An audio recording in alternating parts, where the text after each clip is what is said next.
Hey, I'm about to go level up. I cannot settle for nothing. I never been regular. Always knew I could do better. I finally made it this far and I'm not looking back. They didn't see all the time that I put in. Now me and the money are way too attached. Still repping 919. The city is mine and I put it all on the map. Coming for what I deserve. I put in the work. Now I'm about to level up.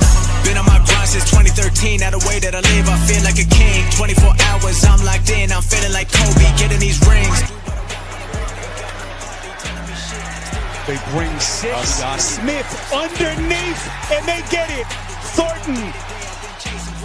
Nothing left on my bucket list, but I'm grinding like I'm still in the basement. Ain't nobody who working harder. Money tall like Wembanyama. They be talking from the sidelines while I'm on the court. I've been a baller. I'm about to go level up. I cannot settle for nothing. I never been regular. Always knew I could do better. I finally made it this far and I'm not looking back. They didn't see all the time that I put in. Now me and the money are way too attached. Still repping 919. The city is mine and I put it all on the map. Coming for what I deserve. I put in the work. Now I'm about to level up. Always knew my potential. Hop in the Porsche and there ain't no rental. Came a long way from studying dental. Now I got plaques inside of my bedroom. Already know where I've been headed. I took my risk and I don't regret it. They showing me love, I'm showing it back. With every song I've been getting better. I know nothing that's good come free. No 9 to 5, I work all week. Putting my time and it keep paying off. I've been getting paid every time I speak. Used to have dreams of getting these ends. Now I make the money go work for me. Can't stop now cause I got what I wanted. Ain't nothing I need in my life but peace.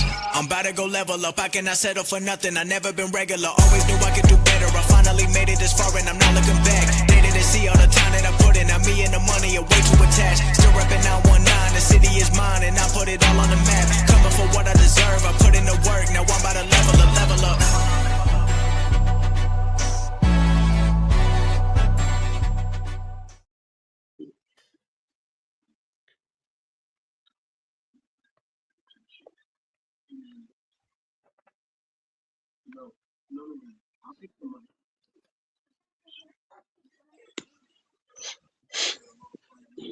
Salute Raider Nation. Appreciate you all, man. Salute to the chat, dude. Salute to the mods in the chat. Salute to everybody on the panel and everybody that'll be here.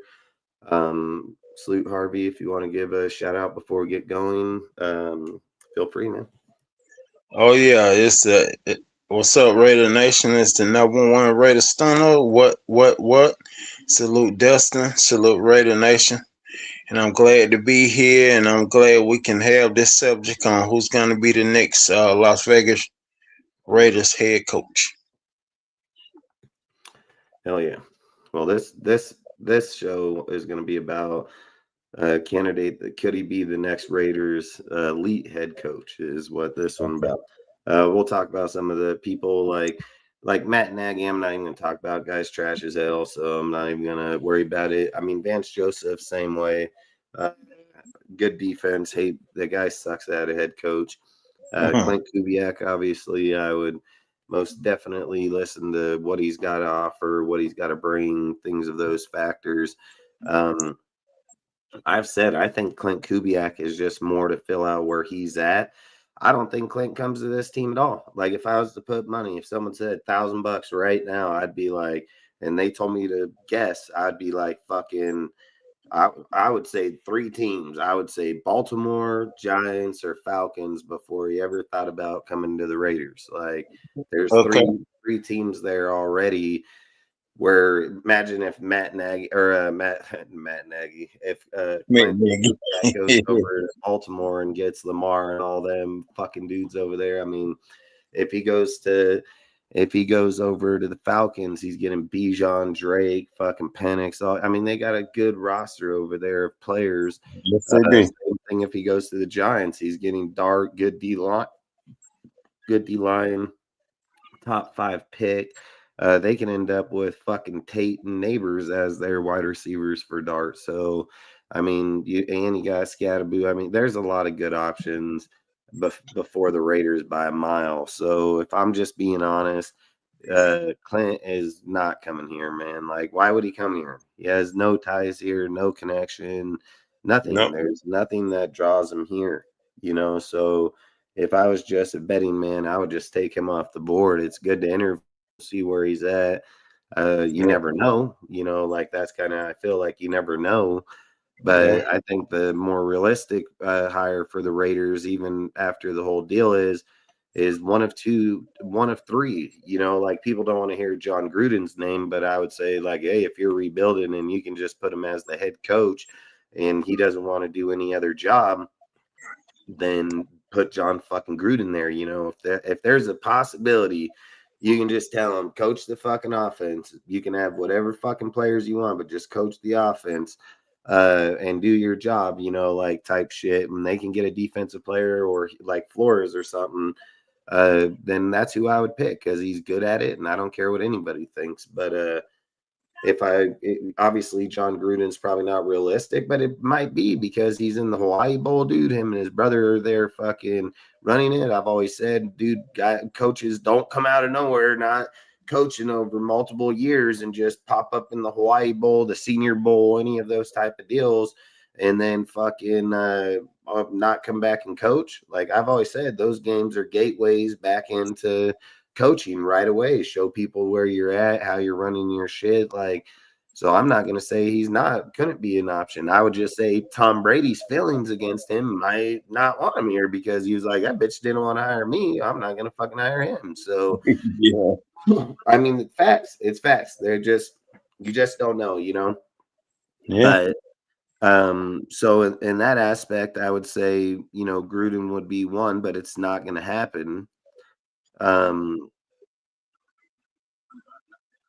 said you got to get a coach. So like the number two would be a coach that doesn't mind rebuilding, that has done it before. And that's why I've said Flores is the guy to watch. I mean, I've said it from day one. Everything I've heard from people that were over there indicated that they really liked Flores. And they said, like, if they were to bet, he would be the favorite to be the head coach for the Raiders. But like I've always said, when you're interviewing a lot of people over time, which they're about to go do, somebody can pop up and change your mind along the way. When you set out, you know, you have these rules, you know, you have to interview people regardless. I've said there's a reason why they're going after Broncos probably the way they are and Nagy. It's more of an insight on like where their team is. How would you help us beat them type shit? Because that's what they're going to ask them when they're going to, like, what are you going to bring to the team that's going to help beat them in their deal? So that, you know, that's the kind of stuff that they're going to ask them in there. I don't think that they signed fucking Matt Nagy in any way, shape, or form. The guy's dog shit. Every single Raider fan knows that guy is dog shit. Like, why would we even do it? But I've said it's more of the intel of like where they're at, you know, and the same with the defense over there. And like I've said, with Kubiak, you just want to try to shoot your shot. There's no doubt about it. You're not going to get a shot at Jesse Minster or Saleh until they're done, and the closest they can get is talking to their agent. You know what I mean? So those guys are kind of shot in the dark at the moment. I've said it, like if you interview your 3-4 people up front, and then you bring in Saleh and them or Flores, you can hire them right on the spot. Just probably like John Harbaugh was like, hey, I don't want to take no interviews till next week because if he shows up somewhere, he wants to make sure that he's going to get hired. You know what I mean? Like, and I'll just get that question out of the way right away is like, okay. I'm not trying to sign that fool. Like, I don't want Harbaugh. I don't want him on the team. I was just finna ask you about that. You think the Raiders might do, you know, try to interview him? Yeah, I don't. I mean, I wouldn't. I wouldn't even waste the time. I mean, I think at the end of the day, like, was he good over there? Has he done things? Yeah, I'm not going to argue it, dude, but I've said it right now. His style of coaching staff only goes as far as how good of coordinators he has, offense and defensively. You know what I mean? So in those aspects, those are the best that you can get with that guy. But let's be real. So you're saying he's over with Baltimore, one of the most predominant fucking defenses in all football, got fucking Lamar, all this deal, playoffs every year, and he can't win at all, but we want to bring him over here, right? With nothing. I don't see where that makes any sense. You know, like the guy that's got to come here, he's got to be either young. One, that's what I would do. I would shoot young 100%. And two, you're either looking for somebody very young, or you're building for them, so you're building it through the organization, which is probably what I would do. I mean, at this point, like, let the organization take over the coaching staff and everything by them building their staff, by them building their players. And then as somebody breaks off on their own over the next 3, 4, 5 years, then they can take their vision and start doing it. But the vision's got to come somewhere that's solid before somebody can transition it. And I feel like here, like, we're garbage. Like, we're just absolute garbage, Yeah. So I feel like at the end of the day, the structure has to start somewhere. And if you can't find the coaching staff that's, those people, then you got to build it from Tom and Spytek and them through the front office. So, and I know Spytek literally said, like, hey, I don't want to do that. I want them to build their own coaching staff and stuff, which is cool that he wants to give them the option to do that, but I don't know. I'm going to talk about one subject here, but is there anything you guys want to add to this topic, or? Just that I agree with you. I don't want John Harbaugh. He, like you said, man, like I've said before previously in like Instagram and whatever, he's only as good as his coordinators. Like he doesn't ball either side of the ball. He needs good coordinators for his success, and we needed a guy that can at least call one side of the ball. Yeah. All right.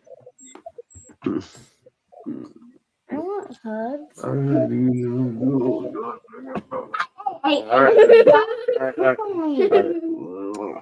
That, and I don't want any unproven coaches, man. We need a proven guy.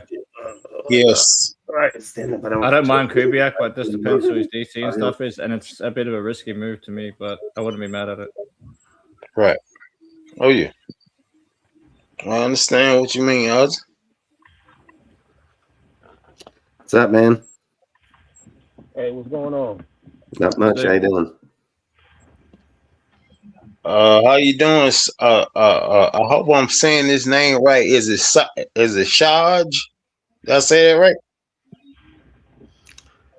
Shad, I would think, because Jay's sometimes silent in those deals, so I think it's Shad. Is that what's your name? Shad, how you doing, Shad? I'm the #1 rated stunner, man. How you doing?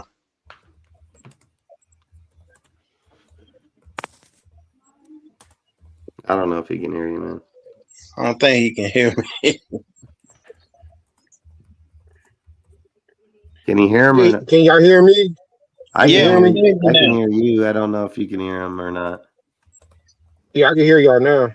All right. Hell yeah. Yeah, what's up, Shad? I'm Harvey. How you doing, man? Hey, how you doing, Harvey? All right. Just to let you know, I've been a Raiders fan since 1988, man.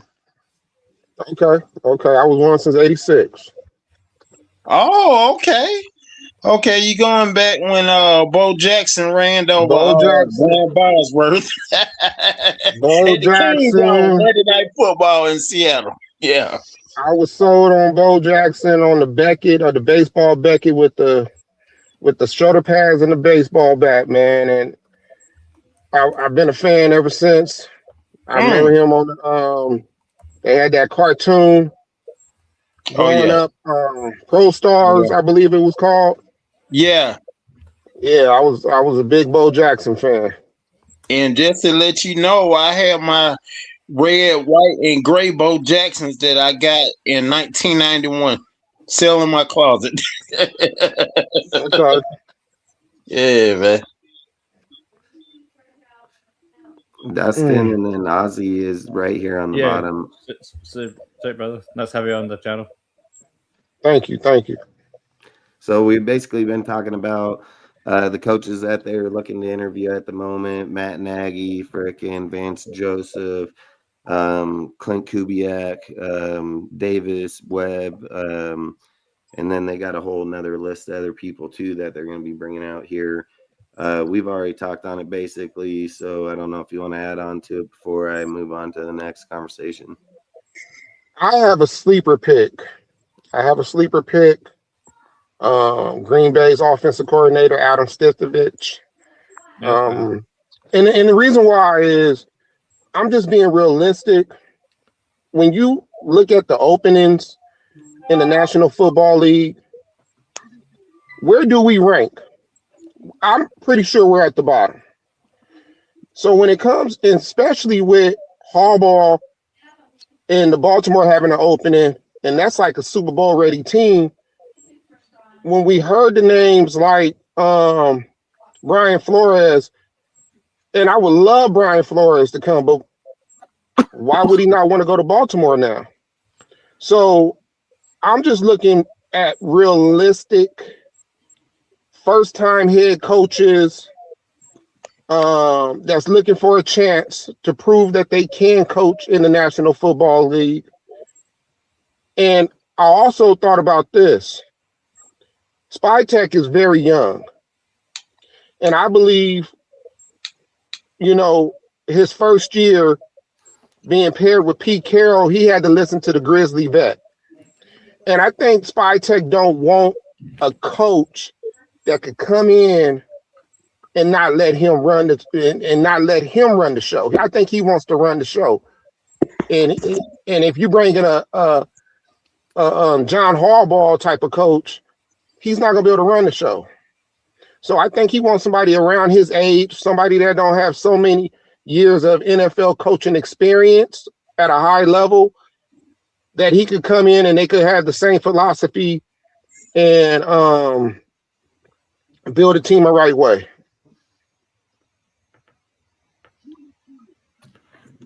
Yeah, I mean, he's a good option. I mean, I've looked at him for a while. I think he's a really good option. I mean, I've always said over in Green Bay, if you're looking to develop quarterback, I believe that they have one of the best. They have one of the best staffs through the history of Green Bay of developing quarterbacks, sitting on the bench throughout their time. So if you're looking at bringing one of their guys and bringing them over here, I just feel like Green Bay is always kind of iffy too, because it depends on who the quarterback at the time is. When did that guy come up at that time? Was it under Aaron Rodgers? Is it under Jordan Love? Is it, where did this guy's tenure come? Which I don't know.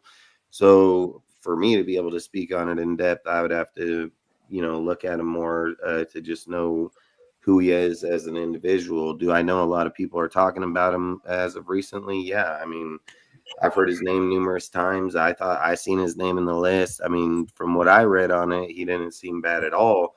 I just feel like until you can physically get into the people and look, this is why I think Tom Brady and Spytek being the guys leading the way this time, it's like they're going to do a thorough investigation on all these players, dude, like interviews. You know what I mean? Like they're going to bring them in. They're going to fucking go through them. They're going to not just ask one guy. They're going to ask a bunch of guys. You're right. Why wouldn't Brian Flores go to the Ravens? But I think there's a lot of other people out there that can go over there and help. Frickin' Clint Kubiak would be the perfect hire to the Ravens right away. You talking about what he did for fucking Sam Darnold over there with that team, and if the Ravens didn't have injuries with the defensive players this year, and you're telling me Clint goes with Lamar Jackson and he's gonna fucking kill it. He'll probably have the best year he's ever had as a quarterback, So if I was just being honest, that's why I've said people, and again, what if you went with Jesse because of his defense? He's young. I mean, there's a lot of guys that can most definitely fit over there. But, I mean, I think there's people like Cliff Kingsbury, Kevin Stefanski. I think guys like them, I don't think anybody wants to hire them. I mean, their track record, like people talk about, want to bring Kevin Stefanski over. The guy been in fucking Browns, dude. He's gotten Deshaun Watson, fucking 10 different quarterbacks, and this guy's supposed to be he's supposed to be some quarterback guy, but fucking he ain't yet to make one at all. He hasn't made one at all. You know what they got? They got a sack record, dude. That's what they can talk about out of everything that's happened the whole time. They get a sack record, and I don't think that's what you should be playing at for right now with our team. Going into the next deal is like, it's kind of why I like how they're doing their interviews. They go out there, they start looking at certain people, and it's something that kind of struck me odd is kind of how they did the order of their interview. See, their first interview that they popped up, it was Vance Joseph from the Broncos. That's the very first one that got released. So then the second one that got released was Clint Kubiak, because you could only get him this week due to the fact that they're in the week because of them having number 1 seed. But the minute that they start back up next week, they can't talk to him no more. They have to talk to the agent. So in this case, they get an interview with him on Saturday. But this is the one I'm more worried about. It's Davis Webb. Like I was just going to get ready to mention him. Well, when they brought up David Webb's name and they said, man, fucking, this is a guy that we want to kind of look at as a head coach candidate. I'm like, dude, I know I've heard that name. I'm like, I know a dude was over there. I know he came from Texas. Fucking Tech, right? It was Texas Tech. And then he ended up playing with the Giants and so on. And then he ended up stopped playing football, young, and then came into coaching. But him coming into coaching, he shot straight up the whole board. Like, the guy's fucking very smart. He's not just smart. He's smart as fuck. He's really good coach. So when they brought up his name, and then you look at the way the interview went, Vance Joseph from the same exact team running one of the most dominant defenses was supposed to be the first interview.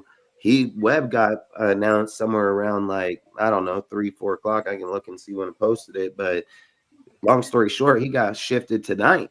He has an interview tonight, and then freaking Vance got pushed to Saturday. Same with Clinton them on Saturday. And then I started thinking, I'm like, all right, man, let's go look at this dude's history, like who he is right now. And then I started saying, all right, let me go look through his coaching staffs, who his people would be.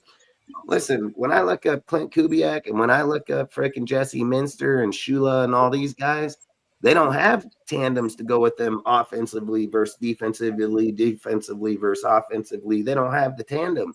So when you're sitting here looking at those things and then you're reading through the names that they're coming up with dudes that don't call plays, fucking been on systems, some failing, some upcoming.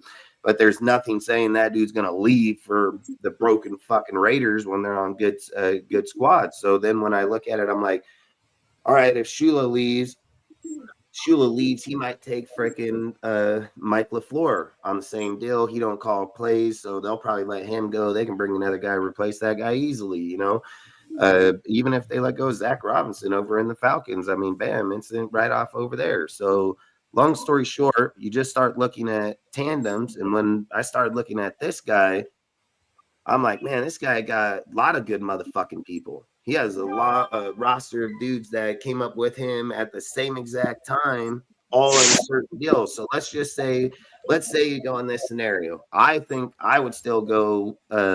I would go Flores and Dabo, which I still think is every bit possible because I've said it. When you get your coach in your building that you want, you don't want to have to bring them back. If you've already done all your interviews, you've done all your deals, and you get him in there, I mean, you can hire him right then. There's nothing saying he has to leave the building. So I think, it's a guy like this. It's a guy just like this that I think can just change their whole entire mind about going with the Flores and them, because the Tom Brady, he's going to be about structure. He's going to be about, continuity, consistency. He's going to want to say, hey, man, Flores and them could be a great option. But if we get a guy like this, 30 years old, fucking probably the youngest coach in football, period. I mean, and I don't know. I think McVay was pretty young when he came in. 30, he might have been 30 at the same time. But I think he was 34, if I'm not mistaken. I could be wrong. I think when he won a Super Bowl. I think when he won a Super Bowl, but maybe it was 32, 33 before that. I'm not sure. I could be mistaken. I'm not going to say I'm right. I could be wrong too. I would just say I could remember be mistaken. In some early 30s, but yeah. But these are things I started thinking about. So I start looking into stuff, start researching this kid, start looking at his coaching palette, where people are at, what they're doing. And I'm sitting here thinking, all right, man, what if the Raiders were like, hey, let us hire the head coach.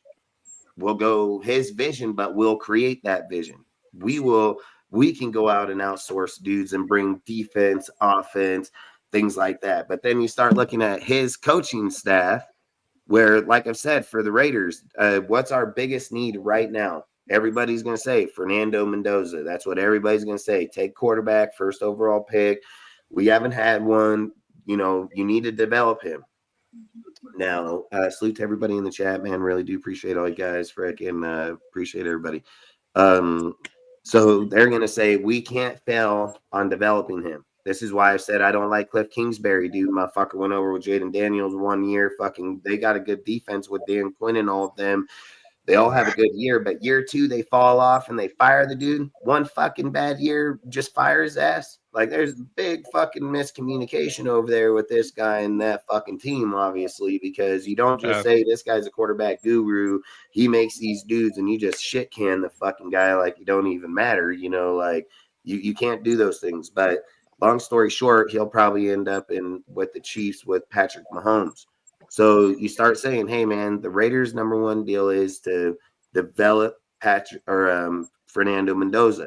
So you're just hoping that you can just get lucky with one guy, let alone multiple guys, right? But then when you go start looking through his coaching staff, David Webb, offensive-minded QB developing focus, West Coast spread principles. Will need strong coordinators, especially on defense. So then you start looking into his people. Fucking, you got Jared Johnson, Texas quarterback coach, freaking former QB, young perspective developer, working with CJ Stroud. Fits first-time head coaching lines, realistic jump to OC with play calling duties, man. Now you got a guy that's going to be able to – it's almost like having Josh McCown with Brian Flores' deal about developing that quarterback, because that's what we need. We need a motherfucking guy that can not only call plays and do it. And if you go at this structure with the head coach, it'll allow the guy like freaking Davis Webb to oversee the deal. So he has his people in the that call their plays. They run their team. He's just overseeing everybody, making sure shit's being right. And it's more key that they develop Fernando Mendoza in this draft, dude. I mean, if you're going to go out there and spend your first overall pick and everybody's going to always relate to, oh, you drafted Jamarcus Russell. You know, I don't even know why people bring that up when they talk about Fernando. It's about stupid as shit, but it's something I'll talk about with Alan a little bit, with Lane Kiffin and that deal, because I watched this video a little bit ago that I haven't seen in years since the actually firing that happened, but it was funnier and shit. But we'll get back on topic there. So you get a guy like that. Then you can go out there and get fucking Andrew Janko Bears QB coach. Frickin' he was a former Raiders assistant, man. He's really good in quarterback development, frickin' background, fucking he has all kind of deals. He's realistic in fucking lateral moves, slight deals across. He's in the West Coast, just like Sean Payton, came from those deals, knows their whole entire deal. Then there's the QB coach, Ronald Curry, man, that's been over there with whereas I think he's in the Saints or the Bills right now. I think it's the Saints. But again, another player that's actually up and coming as a quarterback coach in there. All these guys are all this dude's buddies, dude. Like, they're all his buddies. Cameron Clemson, I think that was the next Raider too right there. The next Raider for the O-line coach. Frickin' another really good option inside there. Skip Pete, dude, which is a Cowboys running back coach, dude, which is another guy that's fucking friends with this dude, all seeking employment coming out of there. I mean, the guy, you can go on and on about down his list. Sean Jefferson for frickin' former Cardinals wide receiver coach. But this is where I think it makes a big difference, where I've said with Clint Kubiak, Jesse Minster, fucking Chris Shula. Who is their opposite? Who's Chris Shula's offensive coordinator? Who's fucking Jesse Minster's offensive coordinator? Who are these guys' opposites? When you start looking at their names, they're fucking pretty much nobody's just trying to have a start to be a somebody, which is fine. I'm not against that. I'm not against that shit. But I think that shit works when you're on a good team, and then you throw those guys in there and they take a little beating, but the team picks them up. You bring that guy here, he's going to get destroyed. That guy fucking career will be over in the NFL. He'll fucking never be employed ever again in the NFL if he can't win here. So they're just going to look at him like, well, this guy can't do nothing. But there's a guy that's really close friends with him and really close friends with Sean Payton. And this is a guy I told everybody I would want as a defensive coordinator. I said it the whole entire time. I would hire this guy in a heartbeat, dude. and it's fucking it's a Vero that's over with the Panthers, the defensive coordinator from there. That guy's a really good defensive coordinator, and I've talked about him on this show multiple times, post about him. I've said this guy's a head coaching caliber. I can easily see him in Baltimore easily. I mean, the guy he's a fucking genius. I mean, he's really good. And with that defense over there, that guy can kill it, man. So who's the defensive coordinator in Houston? Say one more time. Who's the defensive coordinator in Houston? I would have to look him up. I have no idea. I can look him up. All right, then, Dustin. Shad, nice meeting you. Y'all take it easy now. Hell yeah. Have a good night, man. You too. So when you look at Euro,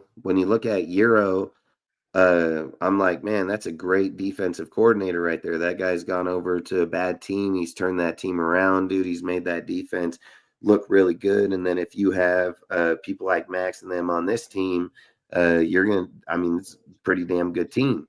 So you're telling me that you're going to have a good OC, good defensive coordinator, and a young head coach. All these guys are young. They're all young, every single one of them. Which I believe is a must. Like I said, I think Spytek don't want Grizzly vets. I think he wants a young, somebody around his age, because Spytek is about, what, 42 or somewhere around there? So he wants somebody. Probably 40, 44, 45, because Tom Brady. You know, they went. Yeah, he about 45. Yeah, and I felt like he was doing a whole lot of, if that's what you want, if that's what you want to do, if that's who you want, he got us. He did good in the draft, but then the players that he drafted did not get no play until after week 16. So it's kind of like, I think he really just wants somebody that's young and they're on the same page. I also think that they don't want to pay a lot of money for a head coach. They've been paying so many coaches so much money. I heard that Pete Carroll's getting $300,000 a week. That's crazy. Yeah, $16 million per year for 2 more years. Imagine getting $300,000 a week. It's silly money. I mean, it's man, that's crazy.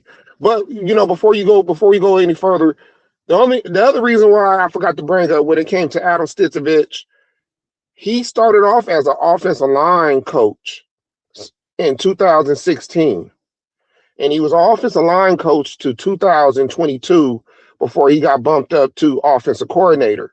One of our weaknesses is the offensive line. And if we could get somebody in there that could really, focus on the details with our young offensive line, man, we'll have one of the best offensive lines like in about 2 to 3 years. That's just my opinion. But I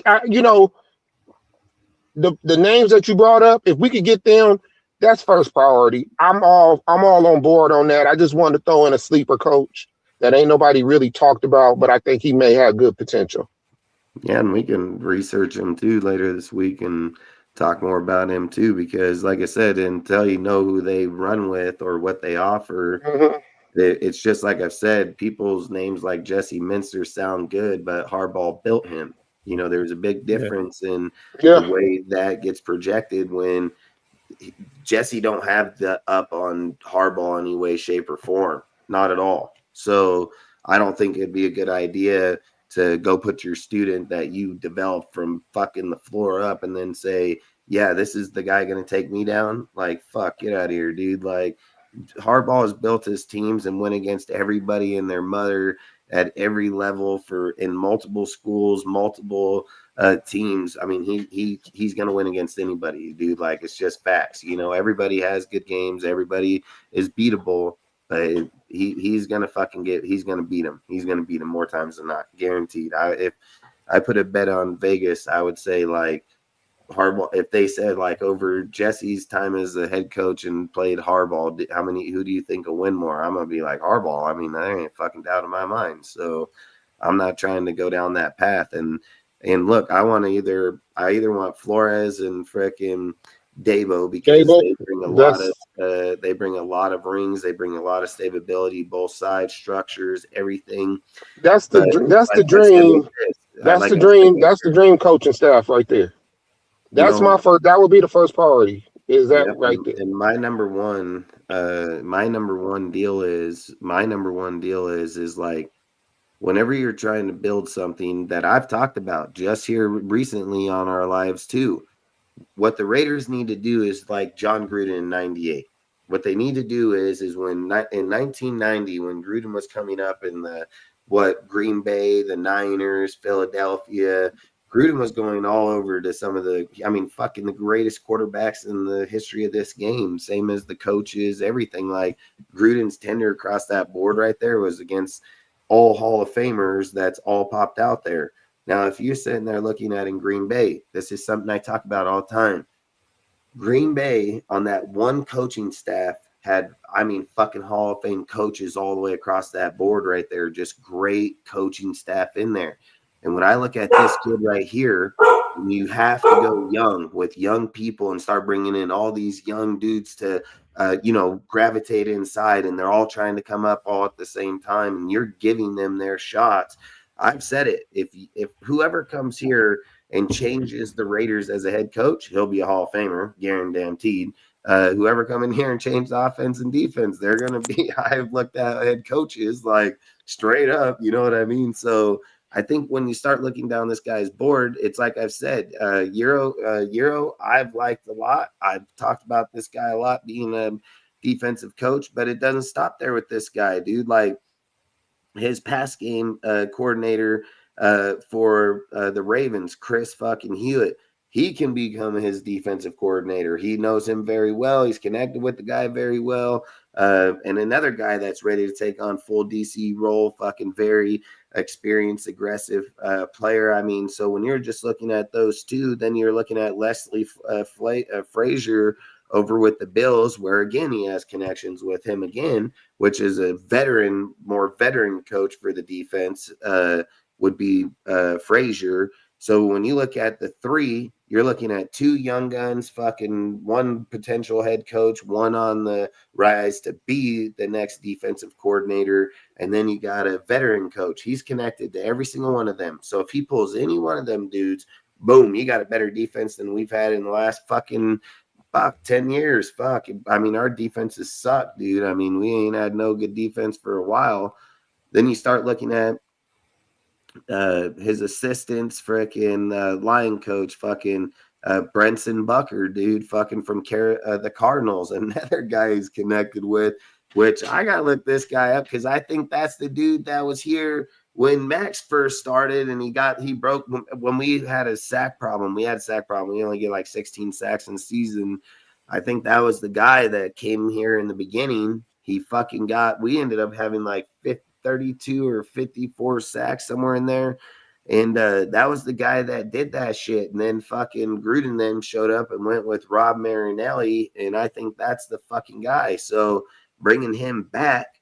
Talking about DeForest Buckner?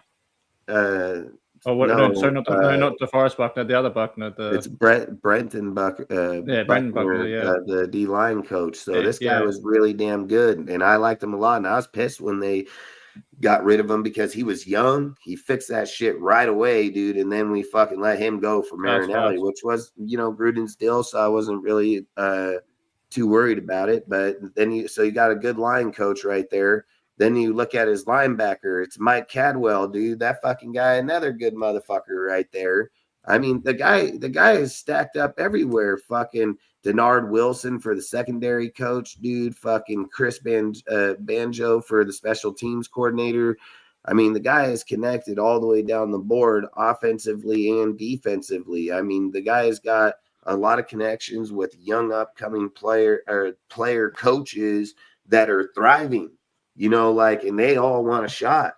So if you're able to bring them somewhere and have all these guys in one area, and then that's the next tree, that's the next fucking tree that takes off. And you know what's crazy about it?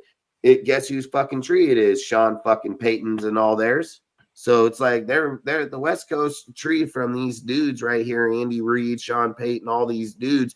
It's been one of the most dominant fucking West Coast fucking trees in all of football for a long fucking time. So I'm not gonna sit here and say like, is this like I don't know a lot about Davis Webb, but everything I've researched and everything I've looked up, there are people talk about this guy like he's the next fucking John Gruden, Sean Payton, all these dudes, like fucking he is the next young gun gonna take over out there. So if it ain't somebody like us that hire him, somebody else is gonna hire him. So then I start sitting here thinking about it. I'm like, all right, man, what are you gonna do? You're gonna get Vance Joseph? Trash. Fucking dude's garbage. Man, he's fucking can't coach the Broncos or anybody else save his fucking life. So why would we want to get him? I've said some guys, some coaches are better at calling the defense or the offense versus just being a head coach. They just suck at it. It's just facts. He's one of them. Same with fucking Josh McDaniels. Same with Steve Spagnuolo.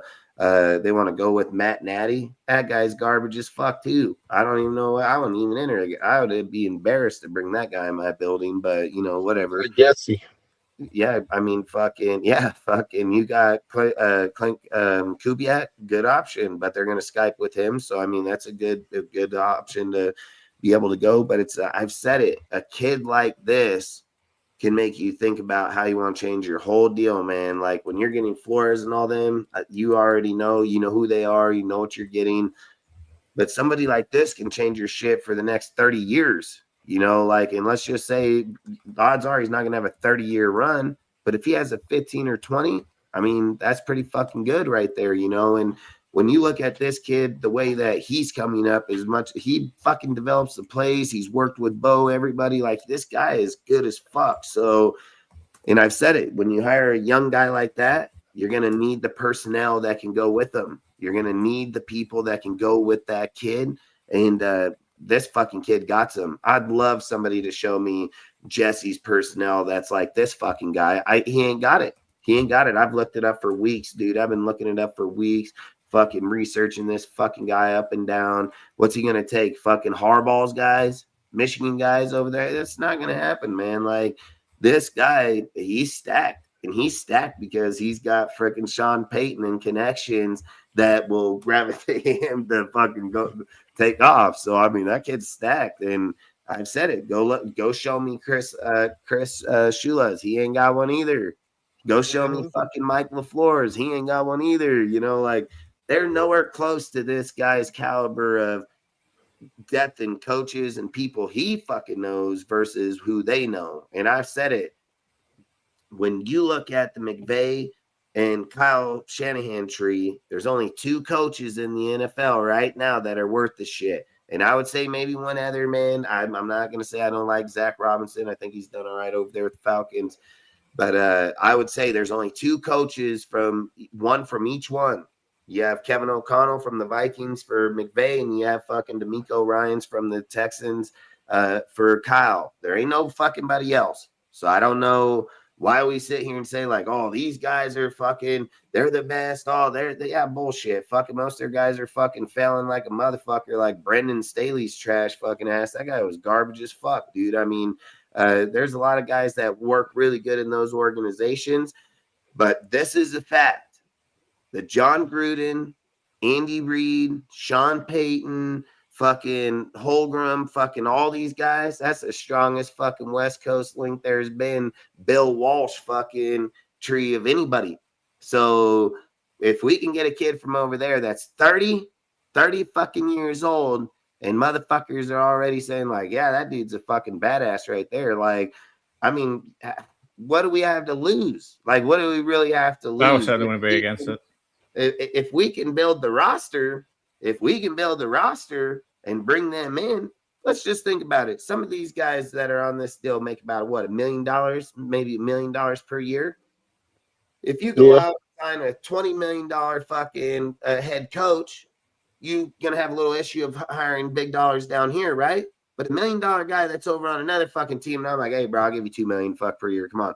Like, all right, fucking that. I mean, at the end of the day, they're in it for the money and the development. So I think we can offer them more money in their position, because if we were to go younger and bring these dudes out to say, hey, man, you're a first-time OC, dude, but we're going to fucking let you run with it. It's your shit, dude. Hey, you're a first-time head coach. We're going to do your vision here. You fucking tell us. That's the point.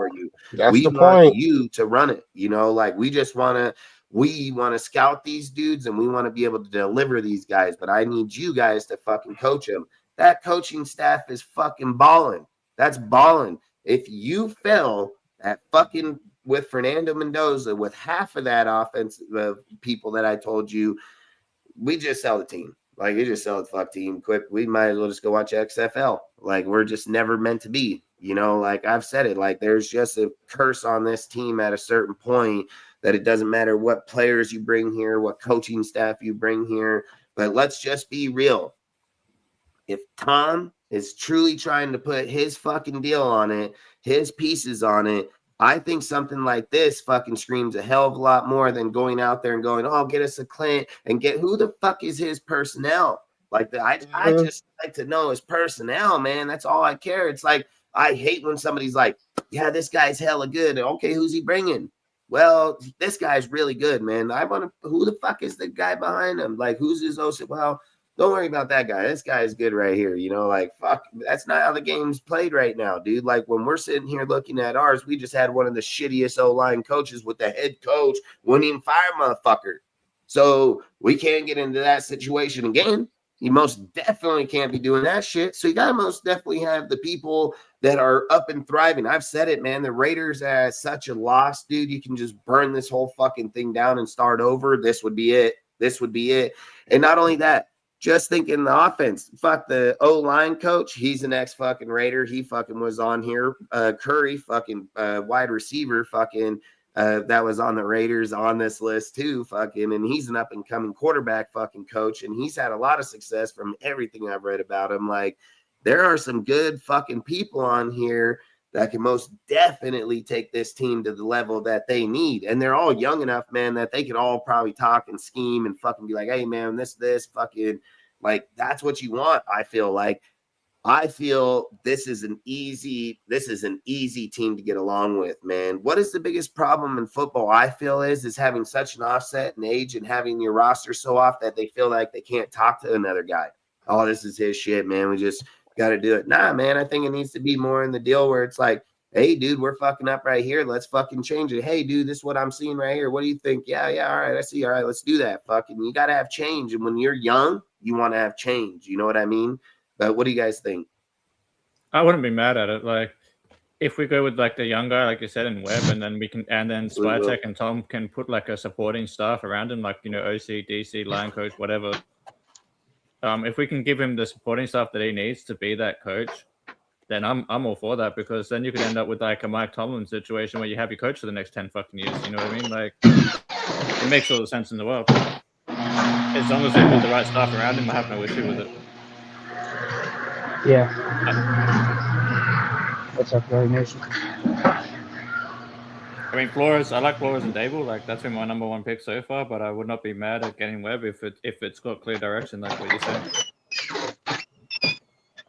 Yeah, the same here. Say again. I agree. Sorry, it took me.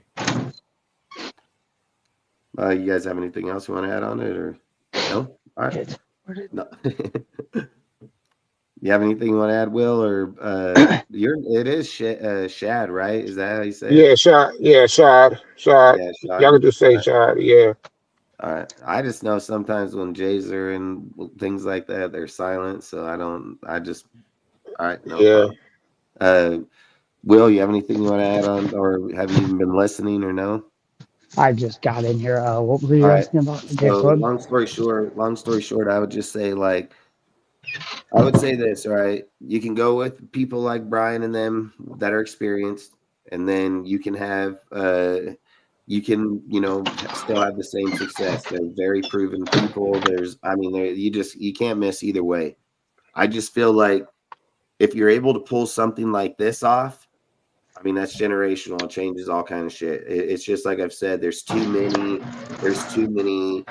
one-timers that are all on the up and coming that when you look at, let's just say 10 of them and 8 of them are going to have success, or 6, you know, like that's the way I feel like that's where I feel like that's where you change shit for the long run. Because my biggest thing is like, for instance, you bring in Dabo. If Dabo goes and has 1 or 2 good years, he's out. He's gone. He's going to go be a head coach somewhere else. If you bring these guys in, you might be lucky where some of these guys are staying for years on years. They're all young. They're fucking all coming up. I mean, you're not looking for a guy that's just leaving tomorrow.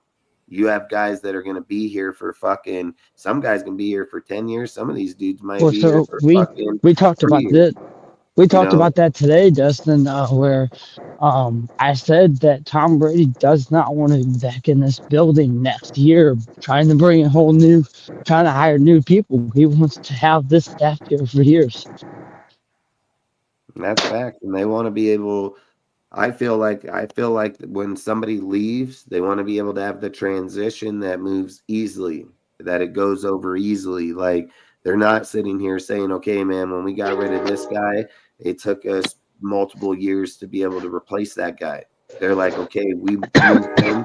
We have a guy underneath him coming up. Like, they have a structure and how they're going to do their stuff. And then if somebody becomes available at some time that's a bigger name, then you can feel the luxury of bringing them in. But I feel like if the Raiders were just to break it all the way down and rebuild from the bottom up, and this type of structure offensively and defensively, I said it. This is the kind of shit that you'll be reading in 10, 15 years from now, just like you read with the whole entire, Bush, Andy Reid, Holmgrens, all those dudes from that same tree, all being talked about in there. And this could be another point right here where it can happen again. And look, man, if they don't want to go to that depth to do that, then that's their choice. I mean, but man, if I was Tom and them, I think it would be the smartest fucking choice they can do. I think that this would knock them out of the fucking park. There's just too many good people on there. There's too many good people on there to lose.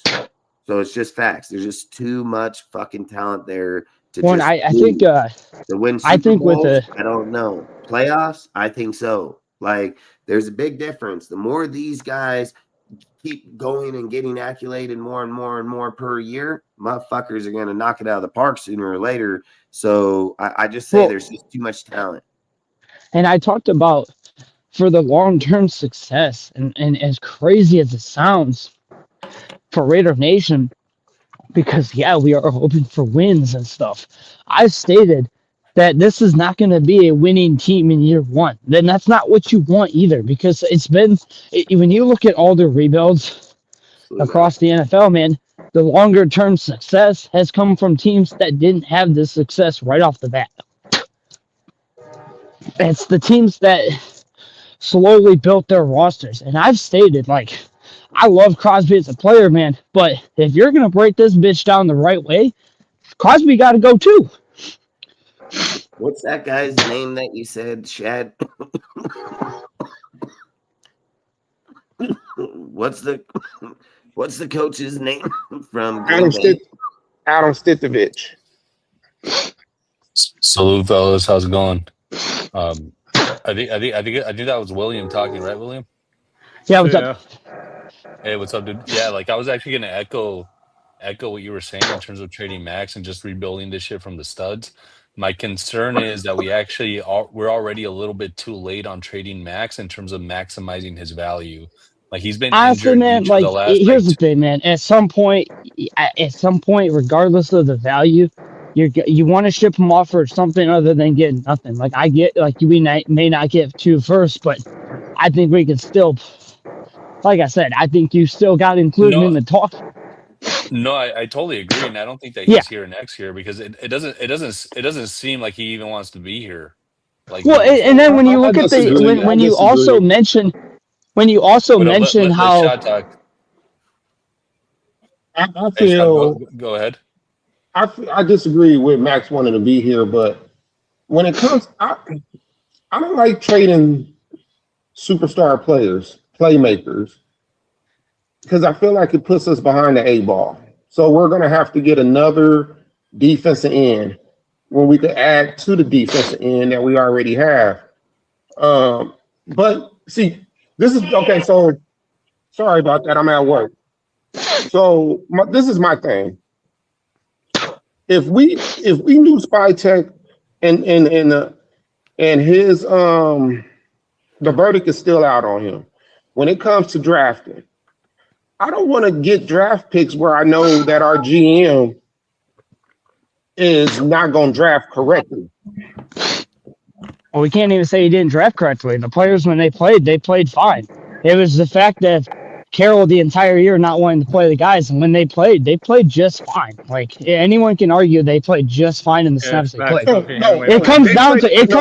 It comes down to snaps that they play, and at the end of the day, if you trust the guys that you put on the field, which they absolutely should have, there's not even an argument for across the team that we had. No, they played fine. I'm saying the verdict is still out to see if he do know how to draft correctly. But the players that he did draft, he got an A overall grade from everybody, all the experts. And I believe that I don't remember honestly, but I just know like it was an A. It was an A, and he knocked it out of the park. I mean, if we're just he knocked it out the park. Yeah, I think like I said, I think the fact that we got stuck with Carroll behind this fucking trash line broke the franchise deal. Yeah, 1,300. You're looking at Besh, half-ass. I mean, Thornton, I would kind of, say a little bit on him. But when you look at Caleb Rogers, Grant, and all of them that played, they played good. You look at Lindenberg, even in that back end on the linebacker, he fucking sacked that quarterback. I mean, there's a lot of good talent on there. Porter, if they're getting to play. They have to get the head coaching hire right for these young players. Like you said, I think Pete was massive fuck up on that one. And I'm not gonna lie, man. I think Spytek and them, if you're just looking at a solid draft, every one of their players played. We haven't had a draft like that in fucking God who knows how long. Every one of his players drafted played, dude. I mean, outside of Tommy, when he got rid of him, and Cam Miller he played in preseason, but they're not. But we also let his ass go. We all know he ain't playing in the regular season, but they could have protected him, but that's hearsay now anymore. So that's for what the team did. Like I said, I think the biggest thing for this team and for this head coaching hire, it has to be a guy that's going to be willing to play the young guys. Because, I mean, if I'm just going to be honest, when you go across the board for this team, you could have played the younger guys and probably got better production from some of them. So it is what it is. The season is over, and I can say thankfully that this season is over because, my God, this was an atrocity to watch this team.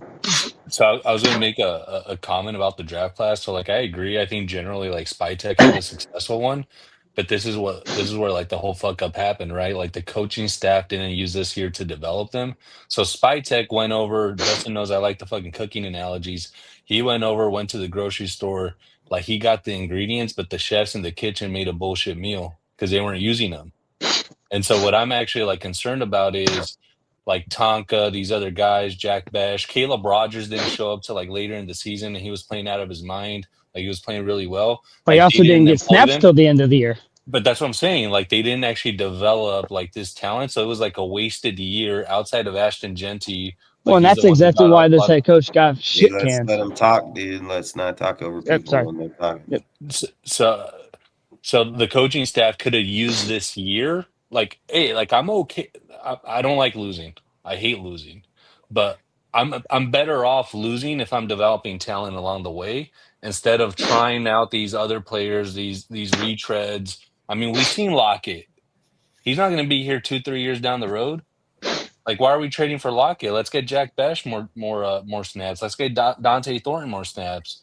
You know what I'm saying? I thought Besh was a dog. I thought he was averaging 16 yards of reception. I'm why is he not getting more targets if he's averaging? He had 10 catches and they averaged 16 yards of reception. So I'm why is he not getting more reception? Why is he not getting more attempts? It was so frustrating to see these young players ball out and was never given an opportunity. They should have been getting an opportunity after week 7. I'm just gonna keep it 100.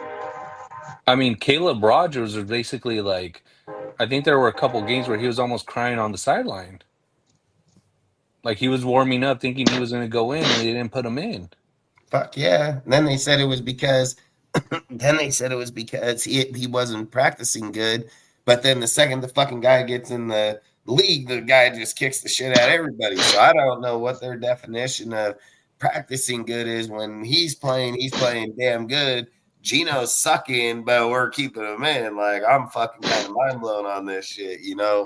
And like, Dustin, and that's where Pete Carroll lost the locker room, because his whole mantra and philosophy in terms of coaching is competing, and everybody was competing except the teacher's pet, like Geno Smith. So I'm glad that the Geno side is over. And you guys know, like, I don't call him Geno, I call him Eugene. I'm glad Eugene is over. Like, hopefully, like, this nightmare is behind us, because this shit was something else, dude. 3-14, player, like, you're kidding me. No, this was pathetic. And let's be real. So I'm just saying Sam Webb Davis Webb, because he has a really good coaching deal. Like, he has a really good coaching line. When I looked into this guy here that you guys are talking about from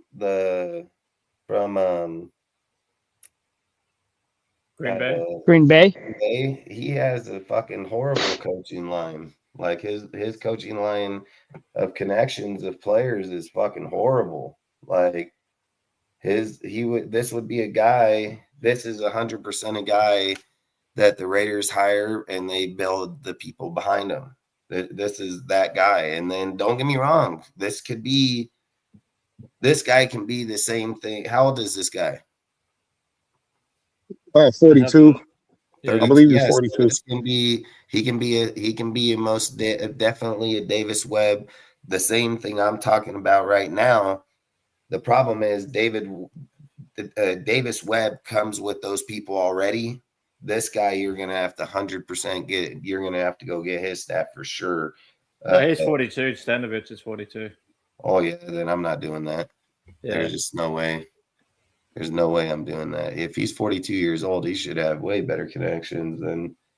Like, the only one I can see his DC being is that Derek Ainsley would probably be his DC, and then I don't know who you'd get his OC. Maybe Clay Kubiak, because he wants to call players instead of being in the shadow of Kyle Shanahan. Maybe, I don't know. Yeah, I mean, those are all just guesses. Those are just guesses. You know, exactly. like when the team is gonna put somebody like this, they need to have a structure behind them. It's why I said that kid Davis Webb, man, is dangerous. I'm just going to be honest. And he's not even 35. He's the one that he's 30 years old. He's fucking 30. And I've said it. This is the kind of guy, when you start your interviews, you've already talked with everybody over here where you're like, hey, we're just going to do the rules, bro. We're just going to do the rules. So, bring in these guys. Let's kind of hear how, if we bring in Broncos, let's say, hey, if we bring you here, how are you going to stop them? So let's kind of get some intel. We'll take notes. Let me ask the same way. It's going to be, let's get some notes. Let me ask this question. Who's the youngest NFL coach ever? Probably McVay. I feel like it's Sean McVay for some reason. How old was he? I think he was 30. If I can find out, dude. I can find out. When he became head coach. When he became head coach, because I'm not. Okay, 30 or 35. I know he's somewhere in there, but I can be wrong. My god, bro. Here we go. Youngest NFL catch ever was Art Lewis in the Rams in 1938, age 27. But Sean McVay holds the modern era record, hired at the Rams at 30 years old in 2017, becoming the youngest NFL head coach of all time. I know my shit, man. I knew it was him, and I knew it was. Well, I mean, he's been there for so long at this point. He's only 38, 39, dude. Wasn't he 35, 36 when he won a Super Bowl? Like, that's crazy as hell. So that's he had just became 35 years of age. Youngest NFL Super Bowl head coach of all time at the age of 35. Yeah, so I mean, okay. If Webb is that guy, I think SpyTech would hire him, but would Brady approve of it? See, that's my whole thing. I think Brady, I think he would not want a coach that young. I'm all for it. But I don't think Brady would be for it. I think Spytek will be for it, but I don't think Brady would. I think if the interview goes well, there's no point in saying no.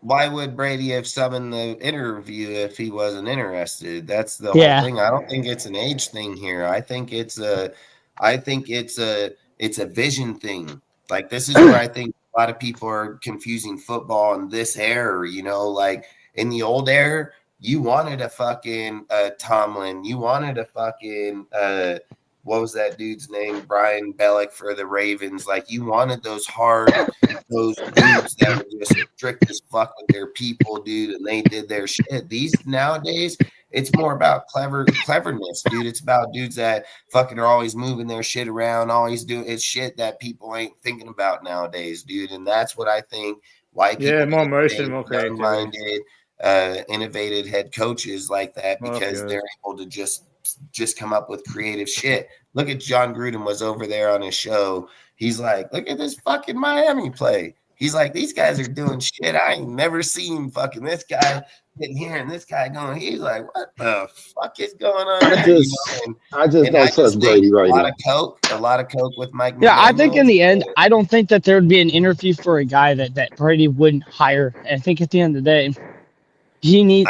Listen, Brady's not going to also hire a coach without good connections. Like, you know, he needs a coach that's going to have the connections to continue to roll forward with the team that you have. You can't have a hard time moving coach from coach, because at that point, is it really successful? You know, at the end of the day, you need to be able to roll over team to team. And William, like, yeah, I agree with that. This is one thing, one of the points that I've made, I think, on a couple of these lives, and I don't want to open up a can of worms, but this is where I stand on the whole Brady situation. Brady was an excellent quarterback, probably the GOAT at the quarterback position, won 7 Super Bowls, set a bunch of records. Like, we know his profile, his resume as a quarterback, as a player. As an owner / front office executive, there's still question marks, right? He's not proven in that realm. And I think that the only way that you're successful as an owner / front office executive is if you dedicate yourself fully to that job. Right now, he's commentating for Fox. He's doing Instagram shorts, TikToks, etc. He's a media. Just a second, William. I get that, but he's also going to spend. Just a second, William. Like, he is right now. He's a media personality, and using the ownership gig with the Raiders as like a side hustle. You can't side hustle building up a shit from the ground up. You can't side hustle building a house from the ground up. Like, you gotta be knee deep watching each game from the prior season multiple times, taking copious notes, interviewing each of the draft picks this upcoming year. Like, I hope that Brady's in those rooms interviewing Mendoza, interviewing more like the other kids who may be coming out for the draft, testing them, quizzing them, seeing their throwing motions, seeing how they lead a team, etc. Like, I would like him to be in that, but in order for him to be that, he needs to be 150% invested in the Raiders, not use the Raiders. Excuse me, let me finish off with this. Like, not use the Raiders as a side gig and as just a financial investment. Like, you're either all in or you're out. Like, you can't be halfway through this shit. You know what I'm saying? Yeah, I 100% agree. I 100% agree, and that's why the verdict is still up on Brady, in my opinion. So this is what I'll say. Brady didn't buy the team. He doesn't own the majority of the team. He only bought 5%. Everybody is asking him that you guys are asking him to do something that he wasn't even brought here to do. Like, that's not, I don't hear nobody hitting up the 15%ers, Nope. You know, that own fucking part of the team. I don't hear you guys asking them their advice or how to build the team. So it becomes directive when Richard Seymour bought the same shares, same time, don't ask one word either. So I think what people are asking is, hey, man, this dude's won 7 Super Bowls. We want him to come here and help change the deal because of his vision and what he's done. Because everybody can agree. There's not a motherfucker out there that'll sit and say Brady doesn't know fucking talent, doesn't see vision, can't compete, fucking goes out and played against the best motherfuckers that were in that era. Ray Lewis, fucking Urlacher, fucking Sean Taylor, fucking, I mean, you're talking about some of the best fucking dudes in that time period, and he kicked their ass and won Super Bowl. So there's no doubt about how he sees something and how he views something. Tom, when he first came here last year, everybody was thinking, oh, Tom got his fucking share. He's going to change this shit. And all Tom really did was, and if people remember, Mark Davis was asked the question, how much Tom would have on the team. Mark Davis said, we're going to let him pick the quarterback and we'll go from there.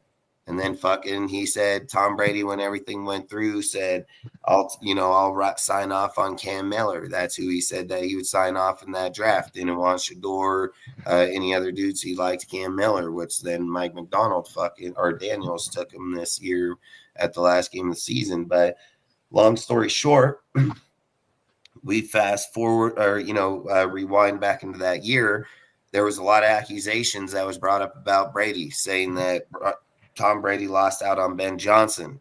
Everybody knew Ben Johnson was going to the Bears. We knew that's exactly what was going. The minute that he got the job interview from the Lions, the first job, he said, and Tom Brady, if everybody remembers, Tom Brady was the one that was able to pop that interview off with Johnson and fucking be able to bring him here. Mark Davis couldn't do that shit, couldn't do it to save his life. So long story short, Tom Brady fucking popped off that interview.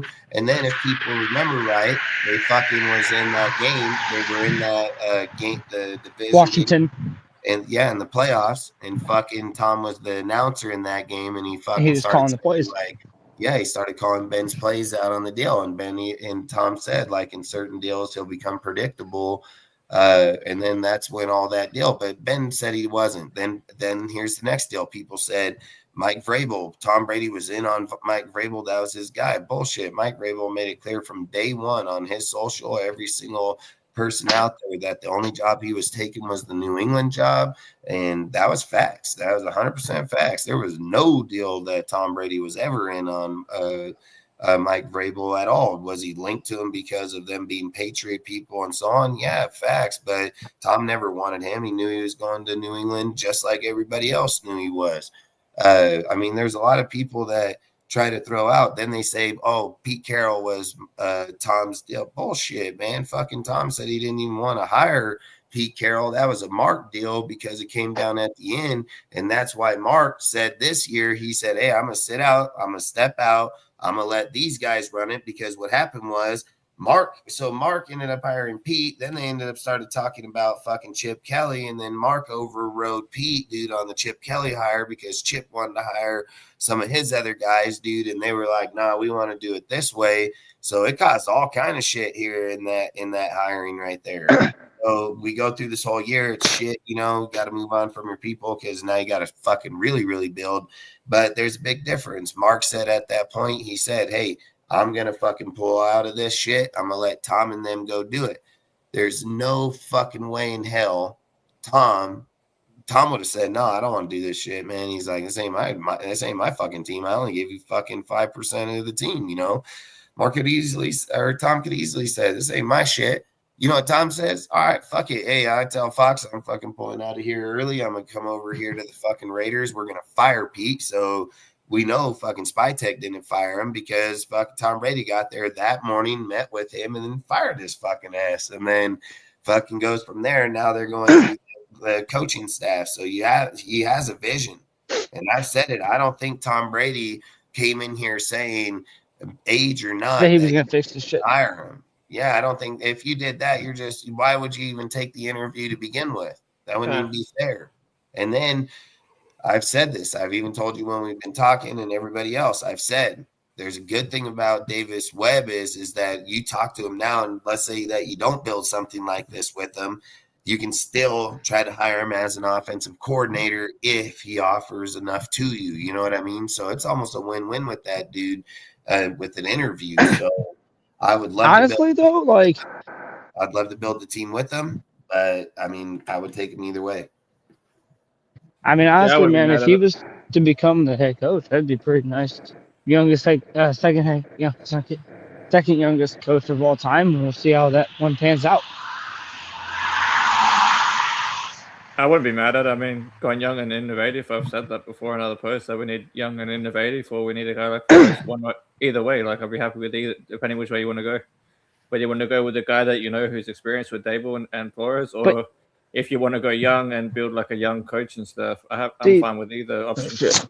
Look, I think also like the one thing that won't happen this time around, and I think for anyone in Raider Nation can kind of agree right now, is they're not gonna Bro, appreciate all Too you many. guys. they're not gonna wait it out on any of these coaches. Like Clint Kubiak, you're gonna end up probably having to wait a while. So it's like, you're not gonna wait it out for a coach that may not even sign with you. So the Raiders' main goal, really, I believe, is have your coaching staff damn near here by the Super Bowl time. Like by the time that's happening, have some of your staff here at least, man. And I think last year it was it was a little bit after the Super Bowl. So The sooner the better for me, because the sooner they come in, the sooner they can look at the draft board. and the sooner Yeah, that and- they can go through their roster and find out who they're going to keep and who they're not going to keep, because there will be a substantial amount of I players mean, Spy that Tech's are already not. charged that anyway, so it should be fine. No, I mean, of course they've already had conversation about it, because there's probably already a list out there of like at least 15 names they're not going to bring back here, man. They're going to do whatever it takes to rebuild this roster from the ground up. They made so many mistakes with this coaching staff. Well, the point ending I'm up, making, and listen, ending up with Carroll was never the plan. fuck me. This is a Fucking lost sick. season, guys, for a lot of reasons. It's a lost season. And I think Dustin and I were chatting about this like last night. When we're thinking about the coaching staff, we should shy away from just thinking about the head coach. We got to think about who's The going whole to be the coaching staff. defensive coordinator. Yeah, who's going to be the defensive coordinator? Who's the offensive coordinator? Shit, we don't even have a good special teams coordinator right now. I'd We don't also have consider who the quarterback coach or is it the OC that's developing the quarterback? That's another. I mean, we had a fucking intern the whole year because we fired his stupid ass. And So I'd be so, thinking, who's your quarterback coach? and so what I was mentioning like last night was, if we're building this fucking coaching staff as it is, we're already paying like 5 fired coaches, right? So what I would suggest is, Mark, you need to open Yeah, but up some of the that wallet. doesn't make sense because a lot of those guys didn't have 20-year tender fucking contracts. Yeah, no, I mean, we're not paying that many coaches. I don't believe at Yeah, this I mean, point. well, I'm pretty sure John Gruden's contract got settled out of court, dude. Right? His away. is done. I think fucking when they're looking at AP, he only had a fucking 2-year at $8 million. I mean, don't get me wrong, you're right. They did have some, but I don't think it was like that. You know, like I don't think they're paying crazy. Yeah, Probably paying like, 2 my coaches point- right now at most. People Yeah, on but- Instagram over instigate all kind of shit. The content creators, like Facts. straight up. Yeah, but my broader point is, Mark, like, you need to pay for quality, right? It's like you go to a shitty steakhouse, it's probably gonna be a shitty steak. You go to a top end steakhouse, it's probably gonna be pretty good. You just got to open up the wallet and pay top dollar to maybe get Kubiak, get Brian Flores as defensive coordinator. Shit, bring back Bisaccia as special teams coordinator. I love that guy as special teams. Their special teams were badass when he was coaching them. My problem is like trying to go out and pay money for Clint, right? Listen, I'm not going to say Clint can't coach the offense for the Seahawks. I'm absolutely not going to say that. My biggest question for Clint would have to be instantly is, why when you were with the Saints and Derek Carr went down and you had fucking rookie quarterbacks and Taysom and them, why couldn't you win then? Those are the questions I'm gonna have, because that's the team we have. You can't go giving him no $15 million because you're Also, he's getting better job offers. I mean, let's be fucking real. We're not the Seahawks. We're not the fucking Saints with The Ravens are hitting this guy up probably. Hell no. We are not the fucking Niners. Like, that guy's fucking every team he came from all had good fucking tandem teams. I think good teams. the other problem, like the guys staying there for a second, was The fact is, he's getting better job offers right now. Let's be real. The Giants offer it. Listen, if the Giants are offering you a contract right now, and the Raiders are at the same time, the Giants offer right now is a better offer. It's because they actually have they've got a team. But it's listen, and I can say that the same thing for the Ravens. The Ravens are a better job than us. The Falcons are a better job than us. Respectfully, we're not that good of a job. So we're not going to be able to hire the best coach in the market and just hand out $20 million for a guy that might not even work out. William, we're also in a fucking tough ass division. Like if you're looking at the division. Yeah, but you're also paying out. You want to pay out top tough. dollar for a guy that's unproven, and that's the point. Like at the end of the day, I get it. Clint Kubiak's a good name, but listen, you don't have to hire him. You can hire Daboll and fucking Flores, and that's gonna probably be a great coaching deal. But here we have to understand the understanding that we have to have is we're not going to be successful right away. We're not going to go win 10 games right away. I mean, you have to have a coach Spike that's said gonna. that yesterday or the day before. Like Spike mentioned that. Yeah, no, listen, their goal is to build this the right way. And listen, you have to also have a coaching staff that you can have some level of continuity with, because if you're changing coaching staff every year, it does lead to a lot of dysfunction. And it's not something that we want to continue doing that. We've done that long enough. It's time that you bring a staff here that you can actually have here for multiple years.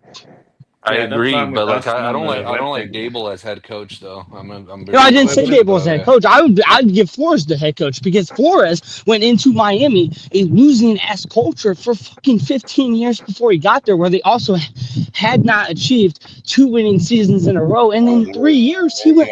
They would 100% give it to Flores. It's not going to go to Daboll. It's going to go to Flores, because Flores actually rebuilt a losing franchise, and he made them good in 3 years. Went 2 out of 3 years winning. So again, they would give him the head coaching job, which would be a really good hire. If I'm just going to be honest. Yeah, Flores wanted Jalen Hurts. That's pretty well. Yeah, he never. And also, that's the thing. A lot of people don't realize. Like a lot of coaches during rebuilds, they are able to actually get their guy. He never did, and he still was a winning coach. If we're just going to be honest, based off what he walked into and basically what he walked out of, was a winning. He built a winning thing there, and so. The only thing is, he's probably the one guy like that I would actually like consider all the way. Like if we can't get these other guys, I'm considering Flores for the job, because he's probably the most proven guy when it comes to actually rebuilding something and working with less talent and making it better. That's what I've said. And again, I don't hate Davis Webb. I would take him to whatever. But if it comes down to and we don't get Davis Webb as the head coach, again, Flores is a elite option for a head coach, because again, he has great connections. He has great connections. He's been in the NFL 20 years. He learned the game from Bill Belichick, Matt Patricia. He worked across the entirety of the defense under them for almost 15 years. He's built a great thing as a head coach when he was there. He never should have been fired, if we're just going to be honest, but it is what it is. He is out there. He's an option, and I would consider him. I think it's tough coming in the NFL. I'm gonna throw this out there, guys. I think Brady's gonna take a long look at Jesse Minter. I don't. Michigan guy. I think he's gonna take a long look at him. But who's okay? Well, okay. Wait a minute. Let's be real. With his question though, is who is his guy? Who's his offensive coordinator? Hey, I ain't gonna lie, dude. I mean, they got Michigan ties, Michigan people. Yeah. I mean, there's a lot that goes on. I mean. Listen, I've said it. You can do it with him. You can do it with Davis Webb. I think you can do it a lot. I think people sleep on this David Webb dude. He's going to smoke Jesse Minter. I mean, fucking the kid has just got too many tangibles. But, I mean, look, they can't interview Jesse right now. So Jesse and them have to lose. They have to lose, or they got to wait till the end of the fucking Super Bowl. So, and I wouldn't also wait till the end of the Super Bowl for him. If you're interviewing all these guys and we get to the end and fucking, you don't have another coach because you waited too long. I mean, that's a big fuck up for 2 years in a row for Tom. Oh man, that would screw our franchise up pretty good, man. I'm sorry, that would just be a big mistake. You can't make that mistake. I'm sorry. Under no circumstance is it any any way okay for your franchise to walk out of 2 straight off seasons with missing all the coaches because they waited on one? I'm sorry, I mean, it's that's not how okay. you get a bad name for being an owner right away, or any time of management. And also, I'm sorry, but like, let's be real. Minter's not the guy that you would be waiting. I'm sorry. I'm just gonna be fucking real with you. If Minter's the guy you waited on, that is a problem on you and yourself. Like, I'm sorry, that's a huge problem on you. I'm sorry, man. And I like Minter. He's a good defensive mind, but that would be just the dumbest thing in the world to be like, yeah, you know, we missed out on every coach because of Jesse Minter. Like, holy fuck, it looked dumb as hell. Yeah, I think there's a lot freaking. But there's also a lot of great coaches out there. I mean, I think the more Tom and them do these interviews, and the more we can see these, we're gonna find out where they're going. I mean, like I said, there can be a guy like Davis Webb in there that can change everything, and there can be another guy that's out there. I mean, I told you guys, who did I tell you if Clint was to go somewhere, who did I say his defensive coordinator would be? I said it would be Aiden. Well, I said Vero or Aiden. Durden. I said either or. I said I would like it to be Euro because he would be the better guy in my opinion. He is also rebuilt defenses. Yeah, I just said he was probably going to go for a head coach and everything. Yeah. So I said Aiden Duro would be probably the next best option. And then what do you know? This guy over here fucking up. Gets an interview. You know what I mean? From the Browns. Yeah, I mean, at the end of the day, it's about these guys going after these young dudes. And I've said it. When you look at the guy you guys were just talking about from Green Bay, his tree line is trash. Not good at all. When you look at Davis Webb's tree line, it's fucking stacked, dude. Like, it's elite. Yeah, he has a lot of connections. I mean, he has a lot of connections. Listen, man, I think, like I said, Sean and himself. So I mean, you're gonna have a really good roster off of this dude. And I've said it. If you go after Kubiak, people are just hyping up what he's done with the Seahawks and so on. I mean, listen, man, I'm not going to say Kubiak's not a good offensive coordinator. It's just things that start bugging you about what quarterback has he developed, who are the guys he's done. I know over the stints that I've watched him, he didn't develop no one with the Saints. He developed nobody with the Seahawks. The Seahawks, man, was Sam Darnold, and that's credited by Kevin O'Connell that literally just changed that dude just 1 year ago to be there. Is he winning games with him and do it? Yeah, I'm not going to discredit Clint. You know, he's a good game player with his offense. He's like Josh, dude. He reminds me of Josh McDaniels, straight up, dude. And I'm just worried, like, you're going to bring him here to the Raiders, and this guy doesn't have a staff like that, and the Raiders are going to have to hire him. Like, that's just facts. And I feel like when you look at this guy, he has Sean Payton proven people. And listen, if they put Euro with this guy's shit, and they know Euro's out on his contract, he knows that he knows Payton and has connections with them from over at that time. Like, I feel like he would be like, all right, man, fucking go over here, get a guy established, you know, like that's what it's going to take with some of these younger guys. Someone's going to help them go out there and get going. And the roster just is too good. And even if it ain't him, I said it, he has a veteran, he has the up and coming guy, and then he has the fucking proven guy. So it's like he has connections all the way down that board there. And that's what the Raiders need is new continuity. And then, like it says, it'll allow Davis Webb to oversee the team. He can go oversee the team, manage it from over the top. And he don't have to be in it the full measure because they're able to do it. So he's able to see more of the team that way. I'm just saying, it when you go with that many young guys that are up and coming, man, I mean, you're eventually to hit it out of the park. I mean, there's no way you have that many dudes that are all that talented all over the NFL that would all come join up with him, and we ain't gonna win. I mean, we're just suck. We just fucking suck. You know, we should sell this organization off. We should just go be Brown fans. I mean, fucking At that point, yeah. I mean, we just suck. I mean, I'm sorry if that core walked out of this building and none of them worked out in this system, I'd be scared for this team. I'd be really scared because at that point, I'm becoming a fucking fan of the Toronto Argonauts, dude. Like, you know? At this point, I'm gonna go and stop watching the NFL because what the fuck is this shit? I might have to start watching the Rebels. I'm gonna start watching it. I'm gonna go watch a football league ran by women. At that point, and I'm gonna start fucking rooting for my Pop Warner football team. I'm gonna be right there with me. Destin said, "I'm gonna be drinking, watching the women, and my wife's gonna be yelling at me in the background." Yeah, I mean, I'm just saying. I just think like I would have never thought about a kid like him, man, until they brought up his name and started looking into the kid and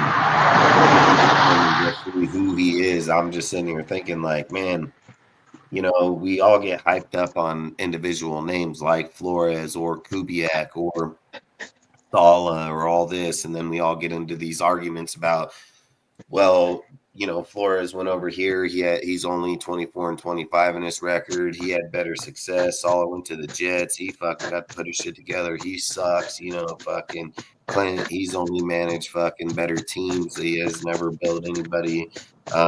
Even when he did have and the Saints, he had a fucking falling off. Like, you have all these questions with these other guys, right? So you're always having who's the better. I just feel with that kid and the people he offers, man, it's like you're bringing all young people that have never done shit. Like none of them have ever done shit, but they all have high ceilings. That Williams running from the cops or some shit. Yeah, that's why I said fucking Bubba. I'm waiting for the guy. After that motherfucker, he's like, get the fuck. I'm over here running because there's like 3 cop cars. There's 3 cop cars coming down the road. I said, fuck this shit. They're like, get on the ground, bitch. Fucking. I'm like, I only got 2. I don't got nothing on me. I don't think this time. Oh fuck. This dude got pulled over up here. Fucking dumbass. Come on, man. What the hell? It's 2 a.m. in the morning. God damn, dude. Anyways. But I just think like when we look at it, you don't really think about these type of options because in my opinion, if I'm just being honest, I mean, these options existed back in the 90s, you know, maybe 2000s. Like you don't really ever hear about young options like to this dude's caliber, and you don't even really know it until somebody brings it up. And it's kind of why I've said about Tom and them taking over the draft, you know, the interviews, because we wouldn't even heard this dude. So I just think it's like when you hear it and then you start looking at it, you know, Tom, you know damn well Tom knows who that kid is, and you know damn well he's all about fuck if he can probably get it, he'd give him the job. The problem is like he's heavily outweighed right off the get-go, just due to the fact that there's veteran people there. So when that guy comes to the table to have his interview, he's going to have to say something, you know, pretty damn out there, you know, to get it. So at that point, and then that's just saying if he wants it. But all I'm saying is if somebody is fucking smart about how they can build this guy, you can end up with a phenomenal fucking roster right here. You know, like you can have a really good talented deal with no questions about what he did somewhere else, or you know, when he was over here, or he's a quarterback, but he didn't do it. No, nobody can say shit about this guy. He's done everything right. And now it's time for him to go show it out on the stage, you know. And I've said if you can build the roster that he has, that's just something that changes for generation. It's generational change, man. I mean, that'll be. Yeah, facts, I agree. It could be like a McVay. It'll be its own link tree, guaranteed. It'll be its. Yeah, like when McVay left Gruden and came over to the Rams. I mean, it'll be a Sean Payton, fucking Andy Reid, John Gruden link tree, but it'll be his link tree here and now, you know. Yeah. It's that West Coast offense, right? Yeah, fucking Yeah. yeah. Yeah, That's which I what I don't mind. just I like said. the West Coast offense, so that'd be a good deal for us. It's been our most It's the most successful deal in the dominant. whole. Yeah, It's Hell the most yeah. dominant offense in this era. and it's been our most successful deal each time, like 1998 to whenever, and then again when Gruden came back. So, that was- okay. our most So, like, successful was under if- the West Coast. So, like, okay, so say you guys realistically, like, truly, right now, would you, if it came down to it, and you had to choose between these two, would you choose would you choose the core of the Denver core, coaching core under Davis Webb, or would you choose Brian Flores and Brian Dable? Well, to be honest, it depends on who the DC and the OC are, and like the staff that you're putting around Webb, just because how young he is. But you give him the right staff, I'll take Webb. I would. Well, I'm say just saying. I'm saying in this position, I would say what Death Star posted on his story, like that coaching staff that he posted. You got that staff around him, or Brian Dable and Brian Flores. I'll probably I'm go Webb. taking Sam. I'm taking Davis Webb. Davis Webb. Shit all day long. Yep. I mean, I talked about the whole staff here tonight, which we can go back over names if we got to. But I mean, his staff, his shit's fucking. It's elite. complete down the list. Yeah, and it's not even though it's not like those are just one option. He doesn't just have one option. Like there's some position that's one option, but there's other positions where he got 3 good motherfuckers, and then he got 2 good motherfuckers, and 3 good motherfuckers, and 1 good. I'm just looking at it now, but he's got a great roster of players. Yeah, I'm just looking at it now, like coaches, players, personnel. Yeah, I'll be fine with Jared Johnson, Rondo, Curry, and fucking Everett, or even Leslie Frazier, either one of those Listen, two. this is what I've said from day one. When you're starting the quarterback, you're gonna have to make sure. You have to make sure. What happened? Is he not on there? Fuck! I hate when this shit happens.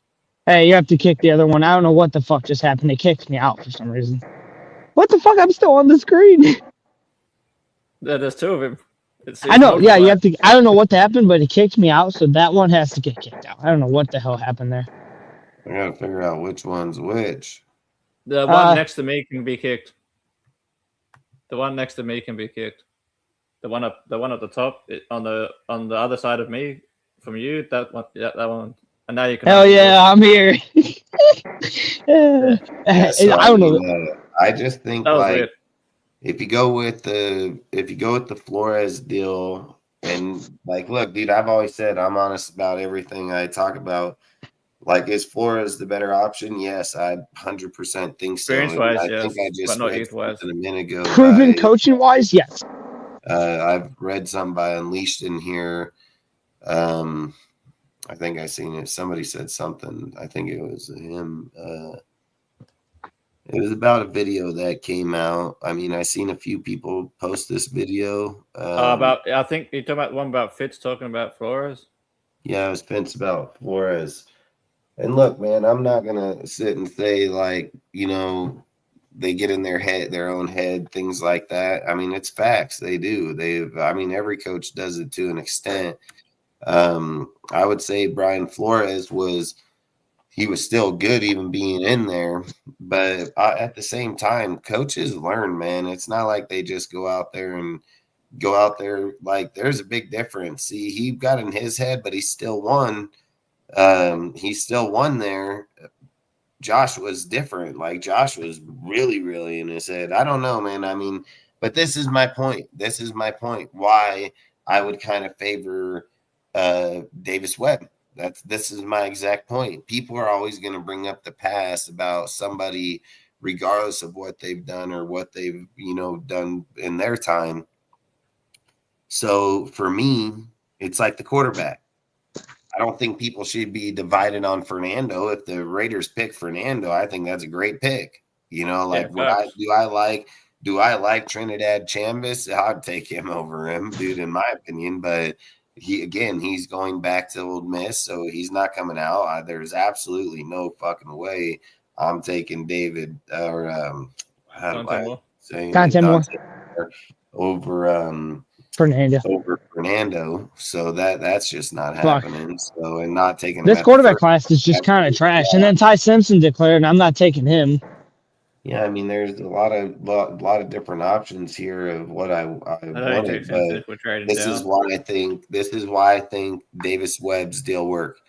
He himself is a quarterback fucking guru at 30 years old. He fucking knows how to fucking. He played in the NFL. He knows how to scheme plays. He knows how to do everything, man. And I think when you're looking at Fernando, you want to be able to give him the best development possible. And this dude's stacked. This guy's stacked with personnel of nothing but, guess what? Quarterback fucking people, dude. Like, yeah, Ronald Curry and him and Jared Johnson. Yeah, dude. I mean, his OC Jared Johnson from the Texans, dude. Yeah, Jared Johnson. Yep. The guy's fucking. He's stacked. Yeah, because I was just reading that thing. Yeah, Jared Johnson would be great for us, developing the quarterback along with Ronald Curry. Why is my computer not? It's charging, but it's not fucking charging. I think we have to make this head coaching hire right, man. I think, like I said, this team is as dysfunctional as it gets, but you have an easy way to fix in this roster. It's not going to take 4 years to fix it. But, I mean, like I said, if you get the right guy to develop the right quarterback, you now give Genty and Bowers a real quarterback, and then I think both of their games kind of take a jump. And then, you look at the rest of the year offense. One would be like 6 wins, maybe 8. Listen, if the Davis Webb hire was here, and then we won 6 games year 1, and then you went out and won 9 games year 2, and then 11 year 3, that's successful right there. What is happening? Hold on.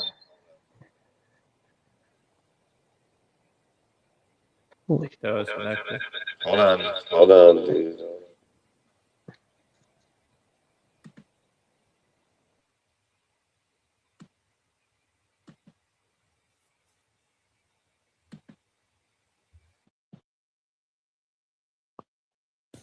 All right, can you hear me? Yeah, I can hear you. Yeah, it doesn't seem to be doing now. Do you hear me or not? Yeah, I can hear you. You're good. I can't fucking hear shit. You can't hear me? Oh, shit. It was having massive reverb. Anyways, I don't know what the fuck that was. But anyways, listen, Ozzy. And both of you guys. I think at the end of the day, this is a fixable roster. And,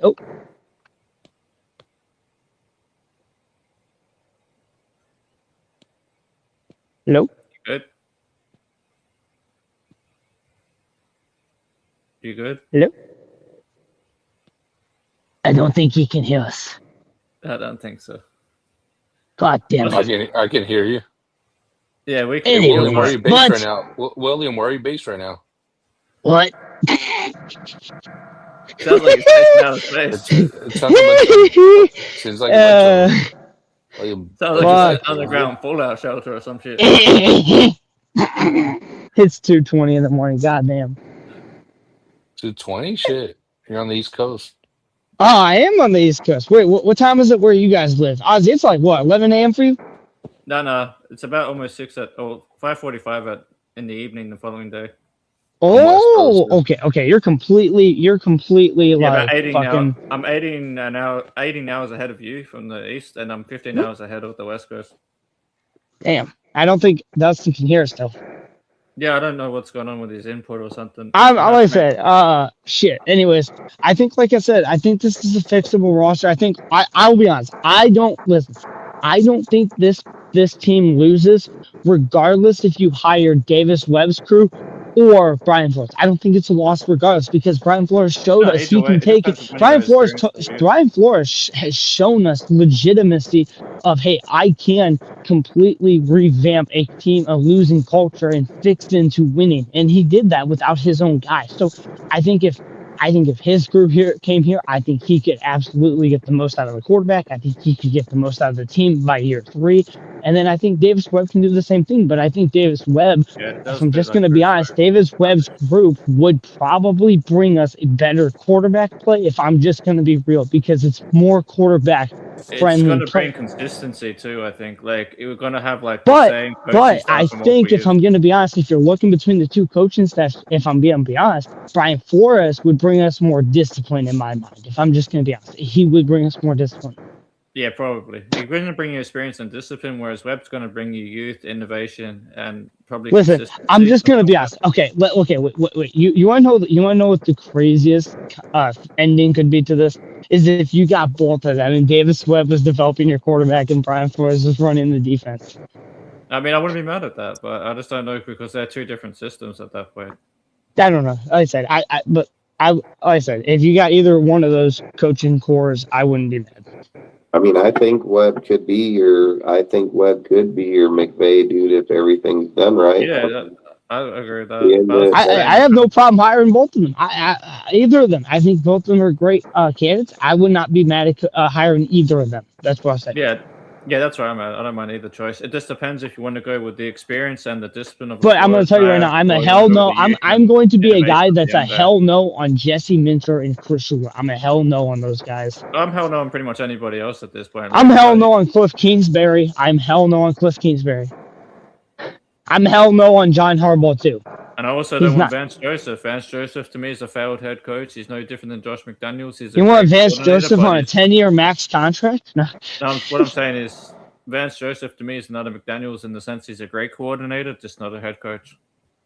Yeah, no, I don't. Like I said, I think Davis Webb and Brian Flores would both be good head coaching candidates for us, and I think both of them would be the right hire. I think a lot of the other candidates have flaws, and I don't think a lot of them I would be okay with. I would be a hell no on Stefanski as well. I know I've had a few people trying to say they would take him. I don't want him. I think he's kind of been an kind of guy because I think all the quarterbacks that he's brought there, and then there's been zero level of success.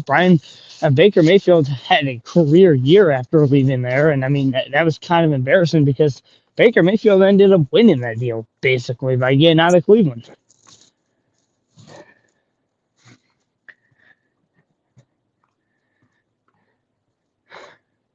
But I think Davis Webb, I think I can trust him to run, make our quarterback play good, and I think I can trust Brian Flores to fix our culture if he came here.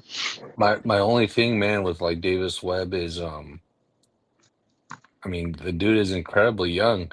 You know, I think he just turned 30 years old. I mean, they said that against McVay, Kyle, Gruden, fucking said it against all of them. Sean Payton said against all of them. I think if you're an innovative mind offensively and you can adapt and make adjustments on the go and you can learn the game as you go and really just kind of, put yourself around the right coaches, I don't have a problem with a 30-year-old head coach if we're going to plan for a long-term rebuild anyways. What's the problem? Let him develop as a head coach, and in 3-4 years that's the whole point, isn't it? Isn't the whole point about if you're going to get a coach and you're going to go that young, you're going to allow him to develop? Yeah, I mean, that's what's the point of not giving him a chance? Why would you go get a 30-year-old dude and you just shit can him fucking next year? I mean, that makes no sense. I think Davis Webb in year 3 or 4 could have us competing for real. And you're going through Tom Brady and fucking Spy Tech to help this dude's vision out. I'm pretty sure they can make it happen. I have no problem with 30 years old. I think our problem is, dude, if I'm just going to be honest, and I've talked about this 100 times, there's players on this team's voice that is louder than the coaches, man. Like, there's players on this team that say stuff and we end up having to go in different routes or get people.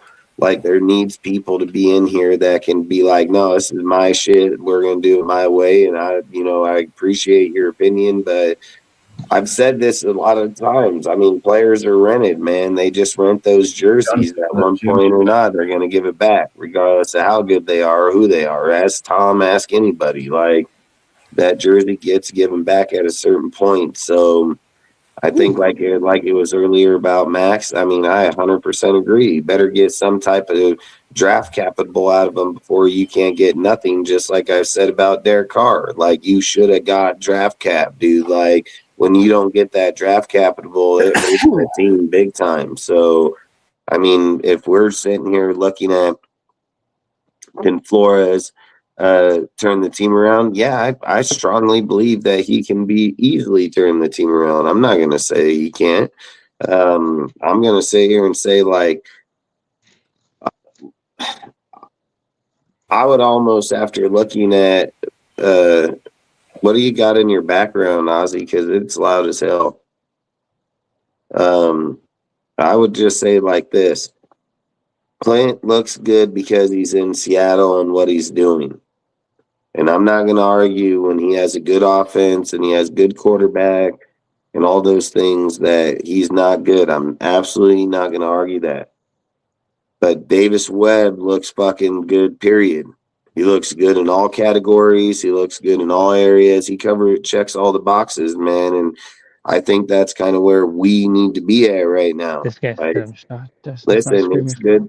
It's good to have flashy names, man. It's good to have flashy names, and it's good to get addicted to it. It's no different than putting a Pepsi, a Snickers, Hershey, or some fucking type of brand that's been advertised and put right out in front of you. You're going to gravitate towards it. Doritos, fucking so on. Like, you're going to gravitate towards it. McDonald's, Burger King, Taco Bell, fucking you're there. It's advertisement, man. Like, when it's hyped up, you're going to go towards it. And I feel like when you're looking at the Kubiak deal, like I said again, I'm not going to discredit him, but we are rebuilding a team. We are not just going out there and hiring an offensive head coach. Like, we have to rebuild a whole entire team. So when you're looking at that, what has he even done? And I'm not going to sit here and say with Davis Webb that he's done anything either. I'm absolutely not going to say that.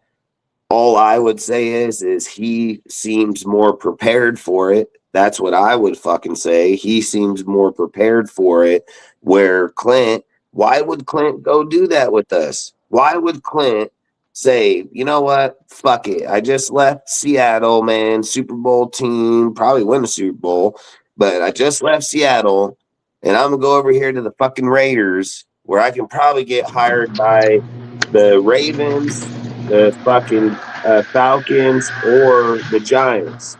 Like, it doesn't make no sense. It doesn't make no sense that he would come to us. So I'm just going to say, like I've said before, I'm just going to count him out. I'm just counting that fool out, dude. Like, he's probably going to the Super Bowl. It's probably going to be 3-4 weeks away, dude. Like, I'm not going to sit here and bank on a coach that ain't going to be here when the team starts breaking shit down. I think the Raiders want to make sure that they have a coach here when they start breaking that shit down, just like LSU summoned all those dudes from Ole Miss to start going through transfer portal and everything. Like, they want to make sure their people is there. So for me, I just think when you get a kid like this, I never thought about that it would be him. I never said, I didn't even know really who the fuck kid was. But I've said it, like, when you got people like Tom, and then it's not coincidence that Vance Joseph was given an interview first thing in the morning where they said first thing right off the get-go that Vance Joseph is first candidate that they're going to interview. And then fucking few hours go by and they're like, oh, fucking Raiders summon interview from Clint Kubiak. And then fucking few hours go by and Raiders summon interview from Davis Webb. And then fucking day goes by and they say, oh, we're going to interview the biggest dipshit on this fucking football platform, Matt Nagy. Fucking, like, but the thing, like I said, is some of those guys didn't get an interview till Saturday. Some of them ain't getting it till Friday. But it was weird how they said Vance Joseph was the first guy interviewed, but they scheduled fucking Davis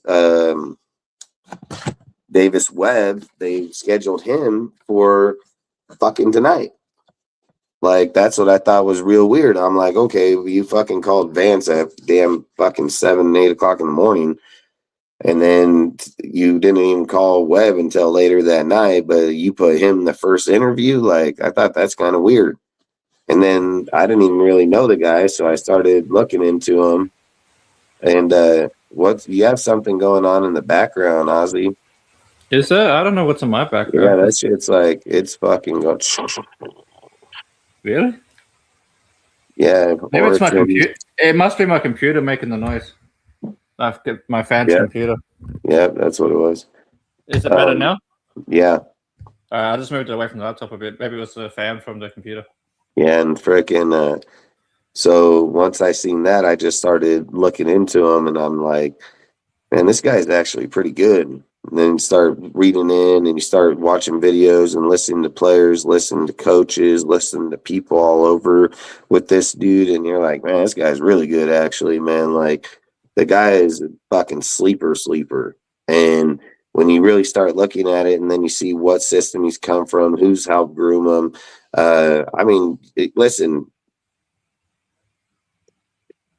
if you're going to gamble, you're going to gamble.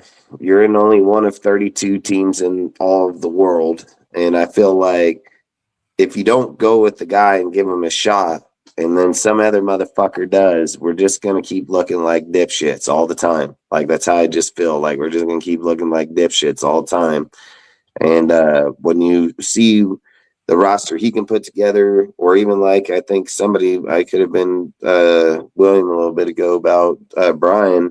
You know, even if it ain't Brian and you're able to bring somebody else here with him, and again, he's got ties with fucking Vance Joseph and them, so I would go look at who's the DC under him, on there that may come with him. So I would just say, like, the kid's got a lot of connections, so I think frickin',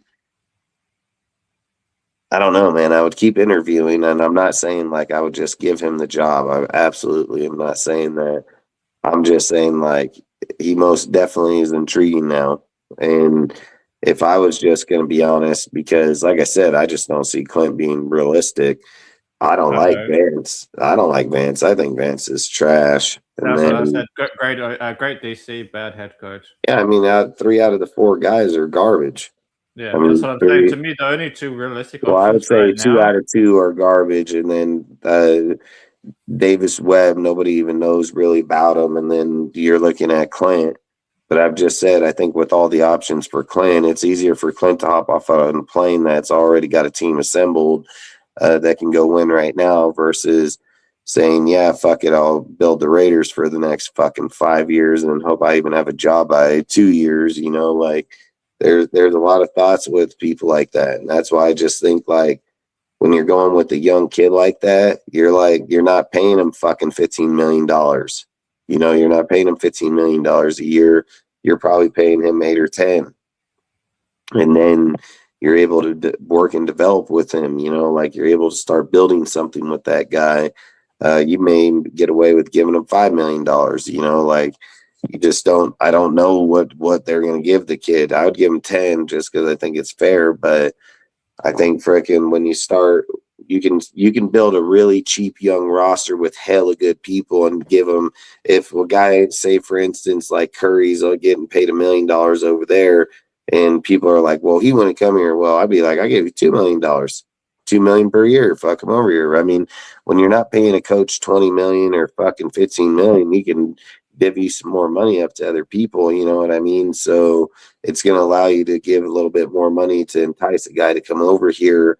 And I keep saying, when people are like, yeah, but Mark, he's already paying $50 million. Who gives a fuck? He's worth $8 billion fucking dollars. $50 million jump fucking change. You care if he's paying fucking $300 million? I can give a shit. But $50 million, I mean, that's fucking chump change to fucking $8 billion fucking dollars. That's like $50 a lot. Yeah, goddamn right. Fucking, yeah, that's facts. So I just feel like when you're looking at shit like that, I just think, like, I think, who gives a fuck what they're paying? Mark's paying it and he has the money to pay it. So who cares? Like, that doesn't come in anything. It has zero to do with the salary cap or the team. Like, what Mark pays a coach and pays him, like John Gruden's court case settled out of court, so he ain't paying him. He paid that motherfucker right off the get-go, so he's not paying him right now. The only guy he can probably be paying is Josh, and fucking he might be paying Josh because I don't want to give him 5 years, so he may be paying him. And then AP, I think he was only a 2 or 3 year. So at $8 million, I mean, fuck, Mark probably just wrote him a check. Fucking ain't paying him yearly. Then fucking Pete 15, so he'll owe 30. Well, I think it was 16, so 32 mil. You know, like that's fucking chump change. That's fucking chump change. Dustin. Yeah. So Josh McDaniels' contract was 6 years, and it was in 2022. So 2-3 more years to pay. Yeah. And what was his, like 15 million?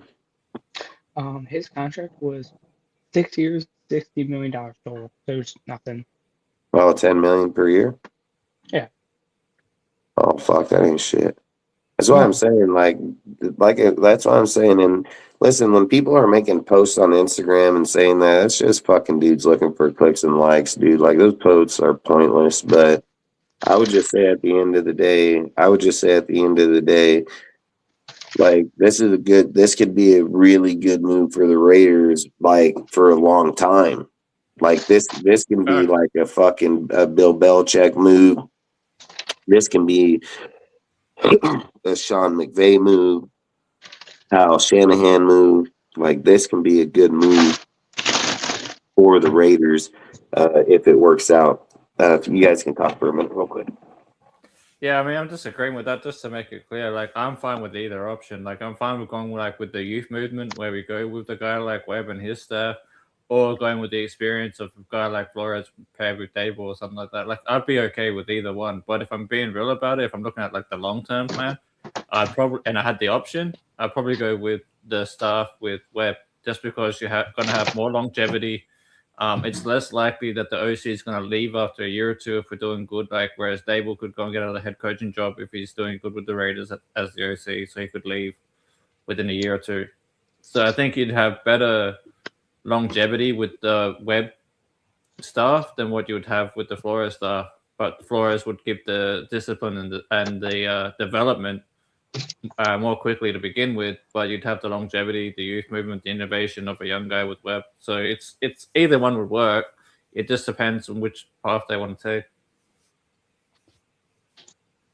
take. So that you talk, Will.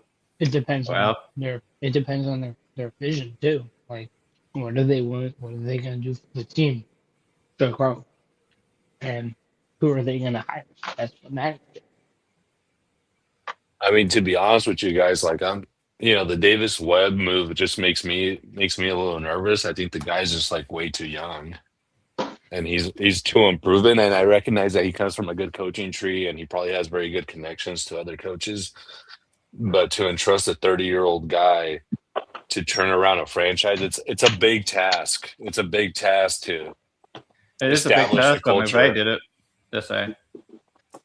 Yeah, Listen, but I get that. I really do. McVay was an offense coordinator for a while. Gruden did it. Gruden did it. Yeah, but Gruden did it. But Gruden was like 34. That much. We're talking about a few years. I mean, you're a little seasoned. I mean, at 30, like, at 30, I was still fucking around, dude.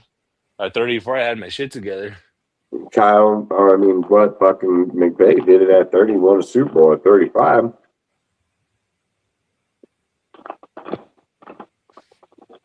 Like I said earlier, though, right? You're just never going to know until you do it. Yeah, exactly. You don't know. But the potential is there. Like I can see the vision of doing something like that, going with the youth movement and everything. I can definitely see it working. If you're always scared that you can't make change, man, you're never going to make change. That's true. And if anyone's going to do it, it would make the most sense for the Raiders to do it because we've got nothing to lose. Right. Like, let's just say we bring Webb and everything in and it doesn't work, you can easily move off with them and then go in the more veteran. His first interview today. They had his interview tonight. So we'll see what happens, but I wouldn't be. All I'm saying is I wouldn't be mad. John Madden was also 32. Yeah, exactly. I was about to say that. Damn it, beat me to it. Oh, yeah, I didn't realize. Sorry. No. You beat me to it. I was just thinking. I was trying to think in my head like how old was Madden when he took over with Al? Like, wasn't that old? But I guess the tricky part, the nuance that gives me pause to go with like Davis Webb is like he's young and no one knows him.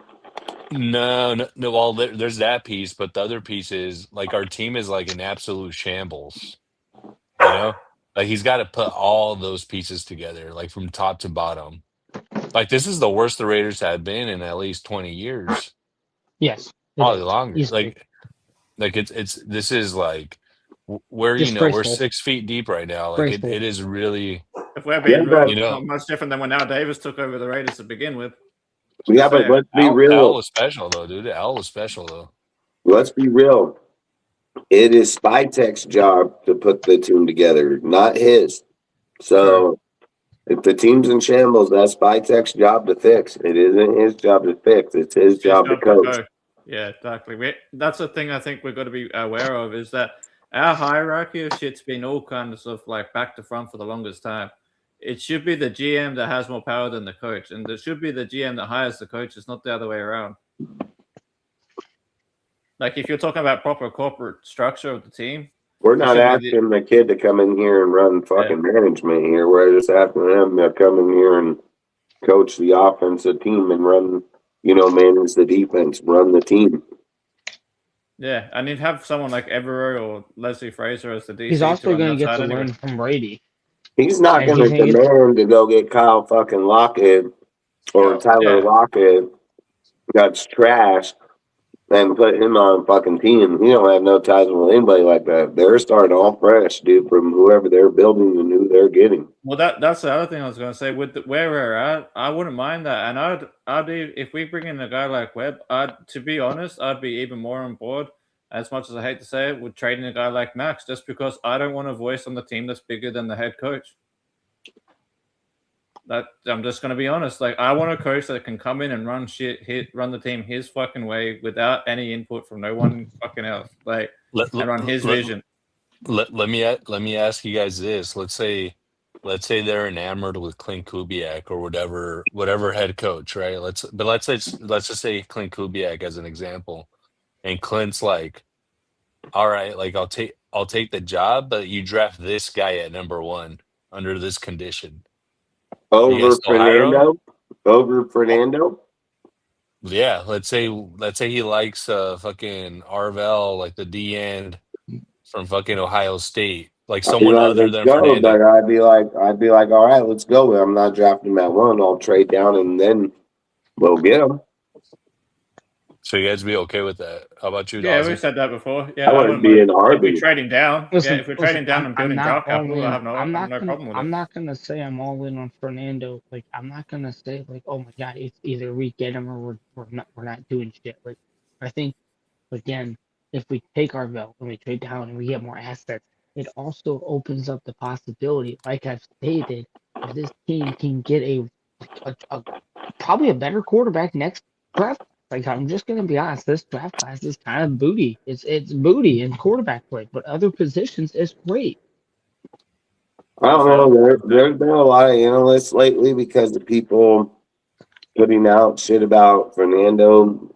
Like I guess that one dude that put out that video about Fernando being, getting ripped apart in that deal, like in certain systems and so on. There's been analysts that actually came out, did tape on Fernando, and they say the exact opposite. They say Fernando is generational quarterback. He is very smart. He's talented. He's fast reads, dude, gets his throws off, creates plays, fucking last second hits, dude, for fucking big downfield yards. I mean, they say the exact opposite. And I think, like, again, dude, I think we're in a point in content where if people can just put shit out there and people read it or see it, they're just going to fucking believe it, man. And I get it. Like, if somebody don't like somebody, they can show the negative in today's reality. There's so much tape, you can easily clip bad clips on a dude easy. You know what I mean? Or you can clip all good clips easy. It's just, what part of somebody does somebody want to show? But I would say, like, Fernando is a really good quarterback, especially if Tom does it this way. If Tom builds from the ground where you're building, and listen, I'll tell you right now, if Clint Kubiak came in there and told Spytek, hey, I don't want to take Fernando. I want to take a different player. Clint ain't getting the job. I'll tell you that right now. I mean, Clint or Kubiak or Spytek, when he walked off the podium, he said, when he got asked about the draft and this and that, or the coach, he said, it's very important when you're starting out an organization to have a head coach and a quarterback that are on the same level starting out. And he said that's where most teams are successful these days, is having those. You need that. He's drafting the quarterback 100%. And it's Fernando. You're in the MT. You ain't trading that pick. You're going to draft Fernando with that pick. Yeah, like I said, I'm not mad at either way, depending which way they want to go. There's two ways you can go with that, like taking Fernando at 1 or drafting down and taking extra draft capital and building a team that way. It just depends, but I agree. That's probably what he's doing. He's probably taking the quarterback. Well, who's taking the quarterback? If I was a bet man, put my money on quarterback. He would have never taken Chambis, I don't think. I mean, Chambis is my own personal decision, you know, but I like him. I think he's really good. I don't think they would take him, but you never know. But knowing Fernando's in there and what he's done, people are going to say, oh, the O-line or that. Listen, Brady and them are going to tear the whole team down. They're going to build it all back up. I don't want to worry about talking about old news shit. Yeah, I wouldn't worry about nobody fucking knows about it. It's like I keep telling people, we need a minimum of 3 to 4 players on starters on offense and about fucking 8 to 10 on defense. The whole starting 11 on each side is going to be rebuilt anyway. Need the trenches, dude. Focus on the trenches. That's why I said for the offense, we need at least a couple of offensive linemen, depending if you keep the young guys like JPJ. I mean, if you give Fernando Mendoza and Josh, if you give Ashton Jeanty a really good, much better, if you give them a much better offensive line, him and Brock are both going to be able to play at a how much higher level than they've played, and that's the scary part because then everyone else's game elevates. Yeah, and then not just that, you look at the other side of the ball, we probably need like a nose tackle. Because our run stopping's been up, especially up the guts, being dog shit, and then having a good nose tackle that can take double teams and stop the run also frees up guys like Max and your other edge rushers. So depending what scheme you're playing, like 3-4-4-3. We haven't had a good nose tackle, in my opinion, in a while. I feel like Jonathan Hankins was our last half decent fucking guy like that. Yeah. You know what's crazy? Malik Collins with the Browns is killing it, dude. Malik Collins. Just looking at shit. He's fucking killing it. What's that? What's that, Al? Malik Collins. He was killing it with the Browns this year. Oh, yeah. Yes. Oh, as a 3 technique.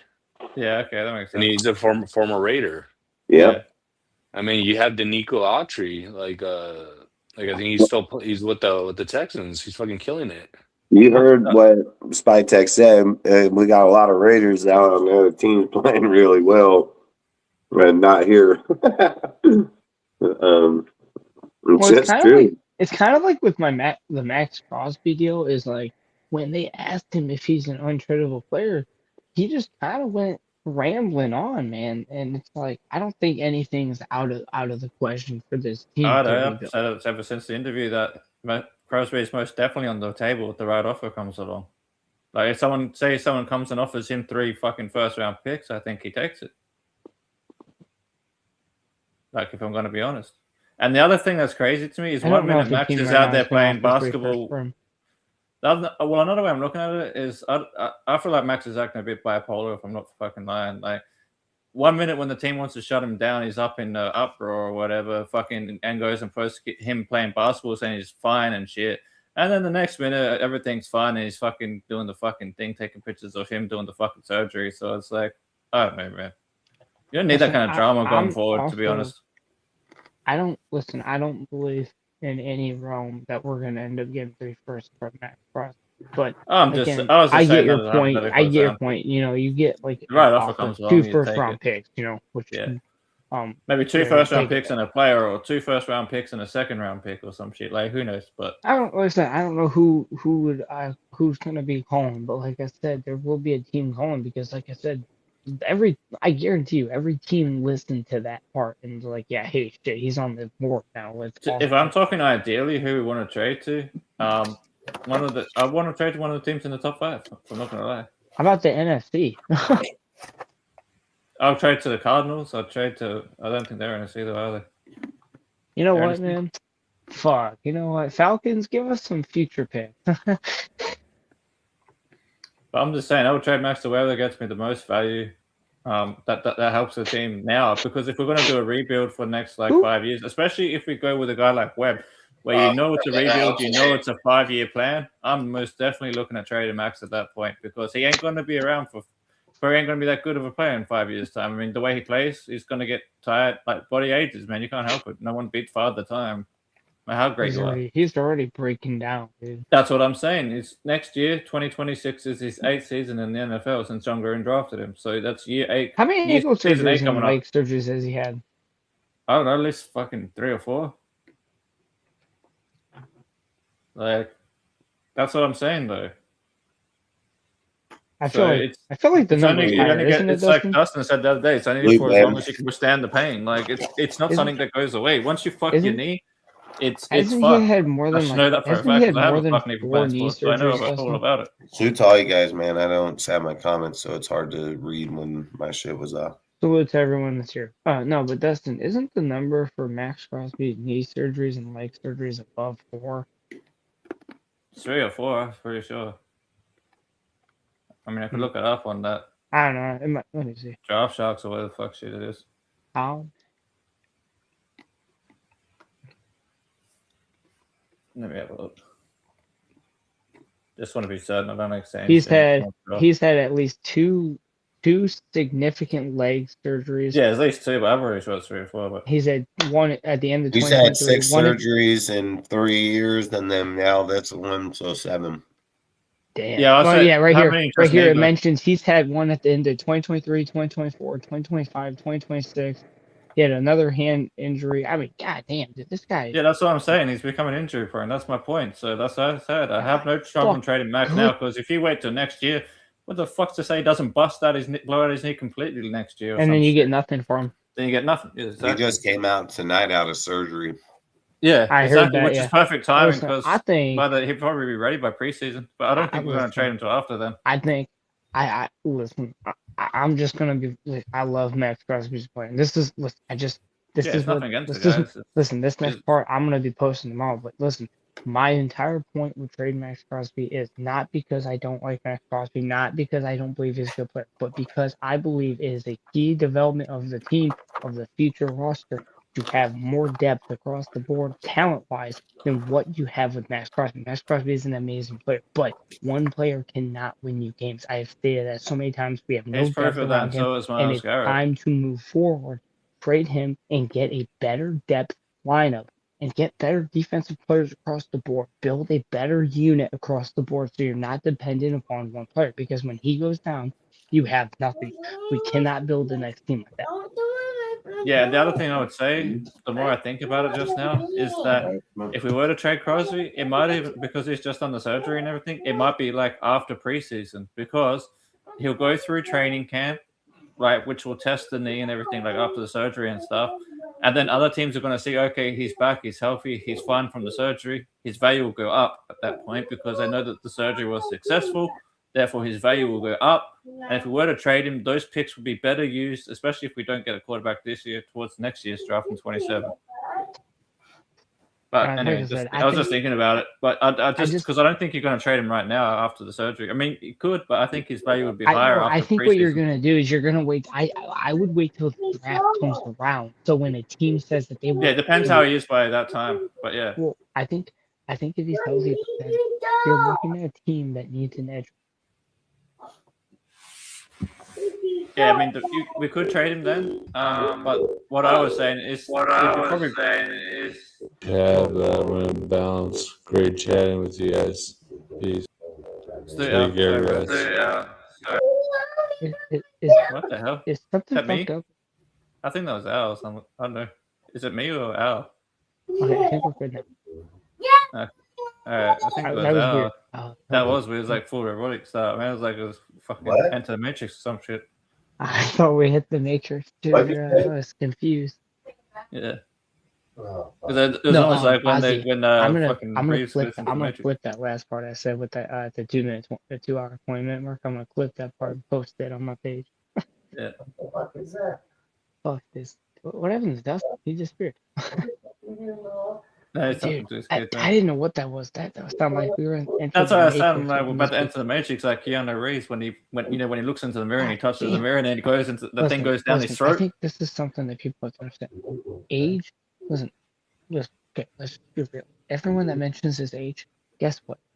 Brady would not have brought him in if he already hadn't thought about his age. Let's just be honest. Yeah, facts. If you're talking about web facts. Yes, David, but yeah, he's 30 years old. Who cares? We've had, Ozzy, we've had 7 successful coaches hired under the age of 35. I looked it up. I was like, dude, there's so many. Yeah, good there's coaches. plenty around. It's like, listen, I am not one bit worried about his age. If he has a coaching staff that's that good, Yeah, I wouldn't be worried worried. one Age should have nothing to do with it. It's what you can do and who you bring with you. But at the end of the day.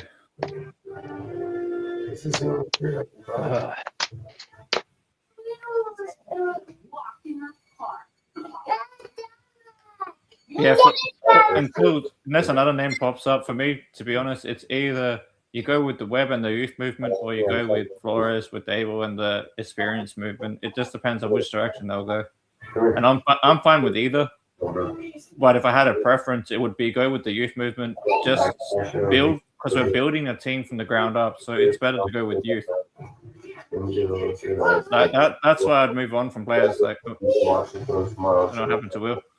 But that's why I'd move on from players like Max. I'd move on from other, get the value we can, rebuild the team the right way.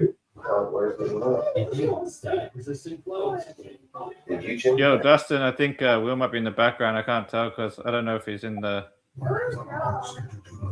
shit. So I can't let people in. Yeah.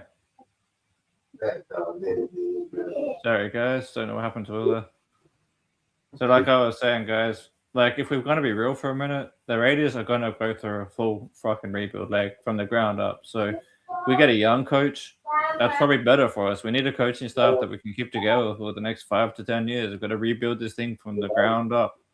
Young quarterback, new coach, new OC, new DC, new everything, new quarterback, new pass rush, new face of the franchise, new everything. So that's where we're at. We're pretty much at rock bottom at this point. And a guy like Max might not even want to stay around for another freaking rebuild like that. So, and you also want to get the value while it's there. You could go out next season, blow his knee out. We don't get nothing. We don't want to end up with another Derek Carr situation where a guy just goes off the team and then we don't get jack shit. Got to be real about that shit. And then with the Kubiak, and a lot of people want Kubiak, and it's not that I'd be mad at the hiring or nothing, but you got to ask yourself, who's his staff that he's bringing with him? What quarterback has he ever trained up?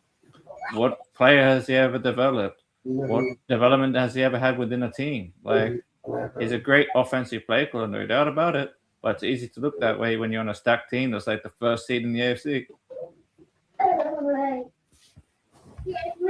Like, it's easy to look good on good teams, man. So I'm a little skeptical about the Kubiak hire, but if it happens, it happens.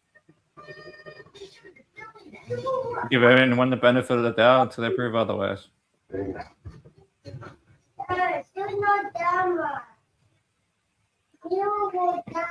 Yo, Dustin. Shit. Sorry, people. Dustin's off doing something. Just going to address some of these questions in the chat while waiting for Dustin to come back. Yeah, Sleep Rated Ben, I agree. Like, if we fuck up this time, I should just sell the motherfucking team. Like I was saying about Kubiak, though, I get why people like Kubiak. It's a splashy name and everything. But we've got to keep in mind, Kubiak could just be another Josh McDaniels. We don't know yet. Like, he hasn't been a head coach yet, so we don't know how it's going to turn out. Get the fuck out. All right. You guys done or what? Yeah, just check if Will's waiting in the background because I can't see if he had to sign back in because I don't know if he dropped out. So I don't know if Will's waiting. I don't know if Will's waiting backstage or not. No, he's not. Okay, maybe he went to bed. Yeah, he just leads. Yeah, fair enough. No, I was just saying that like I'll be fine with either movement. Like we go with the youth movement with Webb and everything, or we go with the experience with like Flores and that. I'll be fine with either. Either can work if it's done right. But if I had a preference, I'd go with the youth movement, and that's what I was saying before you had to go and do the other stuff, is that if we do go with the youth movement, then I'm going to be even more for trading Max at that point because I don't want a bigger voice on the team than the coach. And I think if we're going to go like full rebuild, like full youth movement, then we're best off getting rid of like the big name assets and stuff of guys that are over a certain age group and sticking with the younger guys like Kuntz and Tyree and stuff and trying to develop them and bringing someone else young in the draft or whatever and building the defensive line that way. Like, if I'm going to be honest. I mean, it depends how the coach feels about it, but yeah, I just feel like if we're going to start over, we should start over the right way. You know what I mean? You don't want to necessarily have a voice in the locker room or in the meetings that's bigger than the coach. Like, if you know what I mean, like, because Max has been in the team for like 8 years if he stays next season, so might be just time to move on. Yeah, it'd be his 8th year, so it might just be time to move on at this point. Like, we haven't won a playoff game with him in 7 seasons, so it might be just time for both sides to mutually part ways. Once we get into this off season and see where the team's at and how we're building it, then I would probably make that decision. I think now. I'm not saying make it now, but I'm just saying it could be. I think right now you don't need to, so there's no reason to. Oh, I'm not saying right now, but I'm just saying it's definitely a possibility of happening. So I mean, anything's a possibility. I mean, depending on how bad they want to get back in the first round, is there somebody up there they like versus in there? How are they viewing building it? I mean, I've said Spytek's going to build the team, man, and the way that he answered that question was kind of how my woman dances around shit too, just fucking says everything but what you want her to just say yes or no. So I think in this deal, when somebody does that, I mean, listen, dude, it's pretty simple. Dallas called, it was a no. When they ask here, can't say anything. So I think it's pretty simple that now it's probably up for grabs now. Yeah, that's why I keep saying the right offer comes along. It's probably happening. Oh yeah. I think we should just hop off right here. That way it's already midnight, and then that way I got to get up early again. But we'll see with the interview today and everything and how everything goes, and maybe we'll be live again tonight. All right, no worries, bro. Have a good one. All right, dude. Have a great night, and then I'll catch you on the next live, man. Yeah, no worries, man. You have anything else you want to add, or you have anything else you want to add? Just to be clear, Max is one of my favorite players. It's not that I want to trade him. I'm just looking at what's best for the team. So I just want to be clear on that point. Hell yeah. And, I mean, like I said, everybody's time comes. It doesn't matter who you are. So no matter your name, don't matter who, don't matter how bad you don't want to go somewhere. When it's time, it's time. And when you have that's what I was going to say earlier. So I watched a video that I haven't seen in years about Al Davis firing Lane Kiffin. Oh yeah, that was some funny shit. The way he fucking sat him in with the fucking camcorder and everything. Dude, he fucking came in the presser and he's like, "Well, I'm be sad to tell you that we just let Lane Kiffin go. We had to fire him." He's like, "This guy, he just lies." He's like, he's just the arbitrary everything. Like, he just went on for a fucking minute, and then he's I don't know why you won't develop Jamarcus Russell. He said he's a good quarterback, and you just absolutely won't develop him. He's like, I don't know what your issue with him or not, but that's why you're getting fired too. Like, I was a savage, bro. That pulled him around. Like, he held a presser and bagged that motherfucker. That's what I'm saying. That's what we need to get back to. I don't know about bagging, dude, but we need to get back to having balls like that to do shit that needs to be done.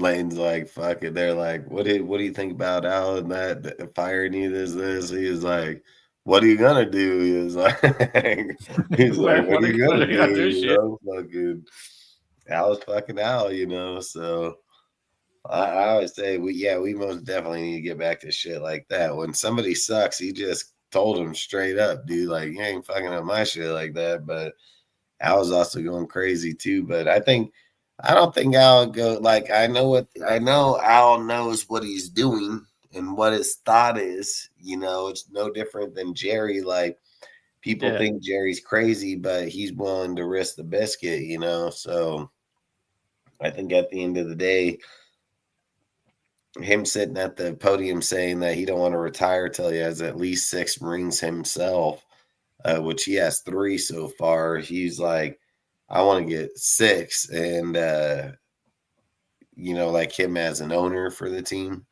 And he's like, I want to get 6 before I retire. I'm like, oh shit, man. If you heard that at the podium, when you're sitting there, you're just like, oh man, this guy can be here till he's 110, fucking 150. But either way, you have anything else you want to talk about or no? No, just that when we're looking at coaches, I guess we need to look at not just the head coach, we need to look at who their staff will be before we start talking about like advocating for them. That's why I'm kind of at the point now where I've probably got like, it's one of 2 for me. It's like Flores and Dable, or it's the David Webb stuff you were talking about, like, and his stuff. Like that's the two that make the most sense to me. It's like I said, youth and innovation, or experience and discipline. Like it just depends which way you want to go. It's facts. Sometimes, like I said, you don't have to go after the flashy name. Just go after the guy that's the guy you want to build with, you know. Exactly. Facts. I'm not against that at all. Davis Webb, the only way he sells the job is through his vision, and his vision got to somehow reach Brady and Spytek in that meeting. So the way I can see it working is if like he has a vision of like, you know, developing his quarterback like Fernando or whatever, and his like innovation on the offensive side, because he's young, he knows like young offense, and I feel like that's something we've been lacking for ages. Is we don't have an innovative offense anymore. So fucking stagnant and like we're out play called all the time. Yeah, and I think he has the record where he can show like he helped develop Bo and them over there. Yeah, facts. He's played with Russell Wilson, all like he's been through a bunch of people, so I think he can show like, hey, I've had good in here and I've had bad. So I think he can easily show where he's, you know, grown from it and so on. I mean, like I said, we're going to interview more and more people as we go, some younger, older, but, you know, so far this guy I like, so I would most definitely keep I mean, to be honest, I didn't know about the guy until I saw your post about it. I'm like, started looking into him and like, actually, this makes a lot of sense. Oh, yeah. I mean, they're young. Yeah, exactly. Yeah. So outside of that, man, we'll catch you on the next one, and then we'll go from there. I hope you have a great day. And like I said, we'll probably go tomorrow if you want to. Yeah, I should be free tomorrow, I think. Yep, go tomorrow night, same time, probably again. No worries, bro. Have a good one. All right, dude, peace out. Peace out, everybody in the chat, man. Appreciate it, you guys, man. Appreciate it. Later, guys.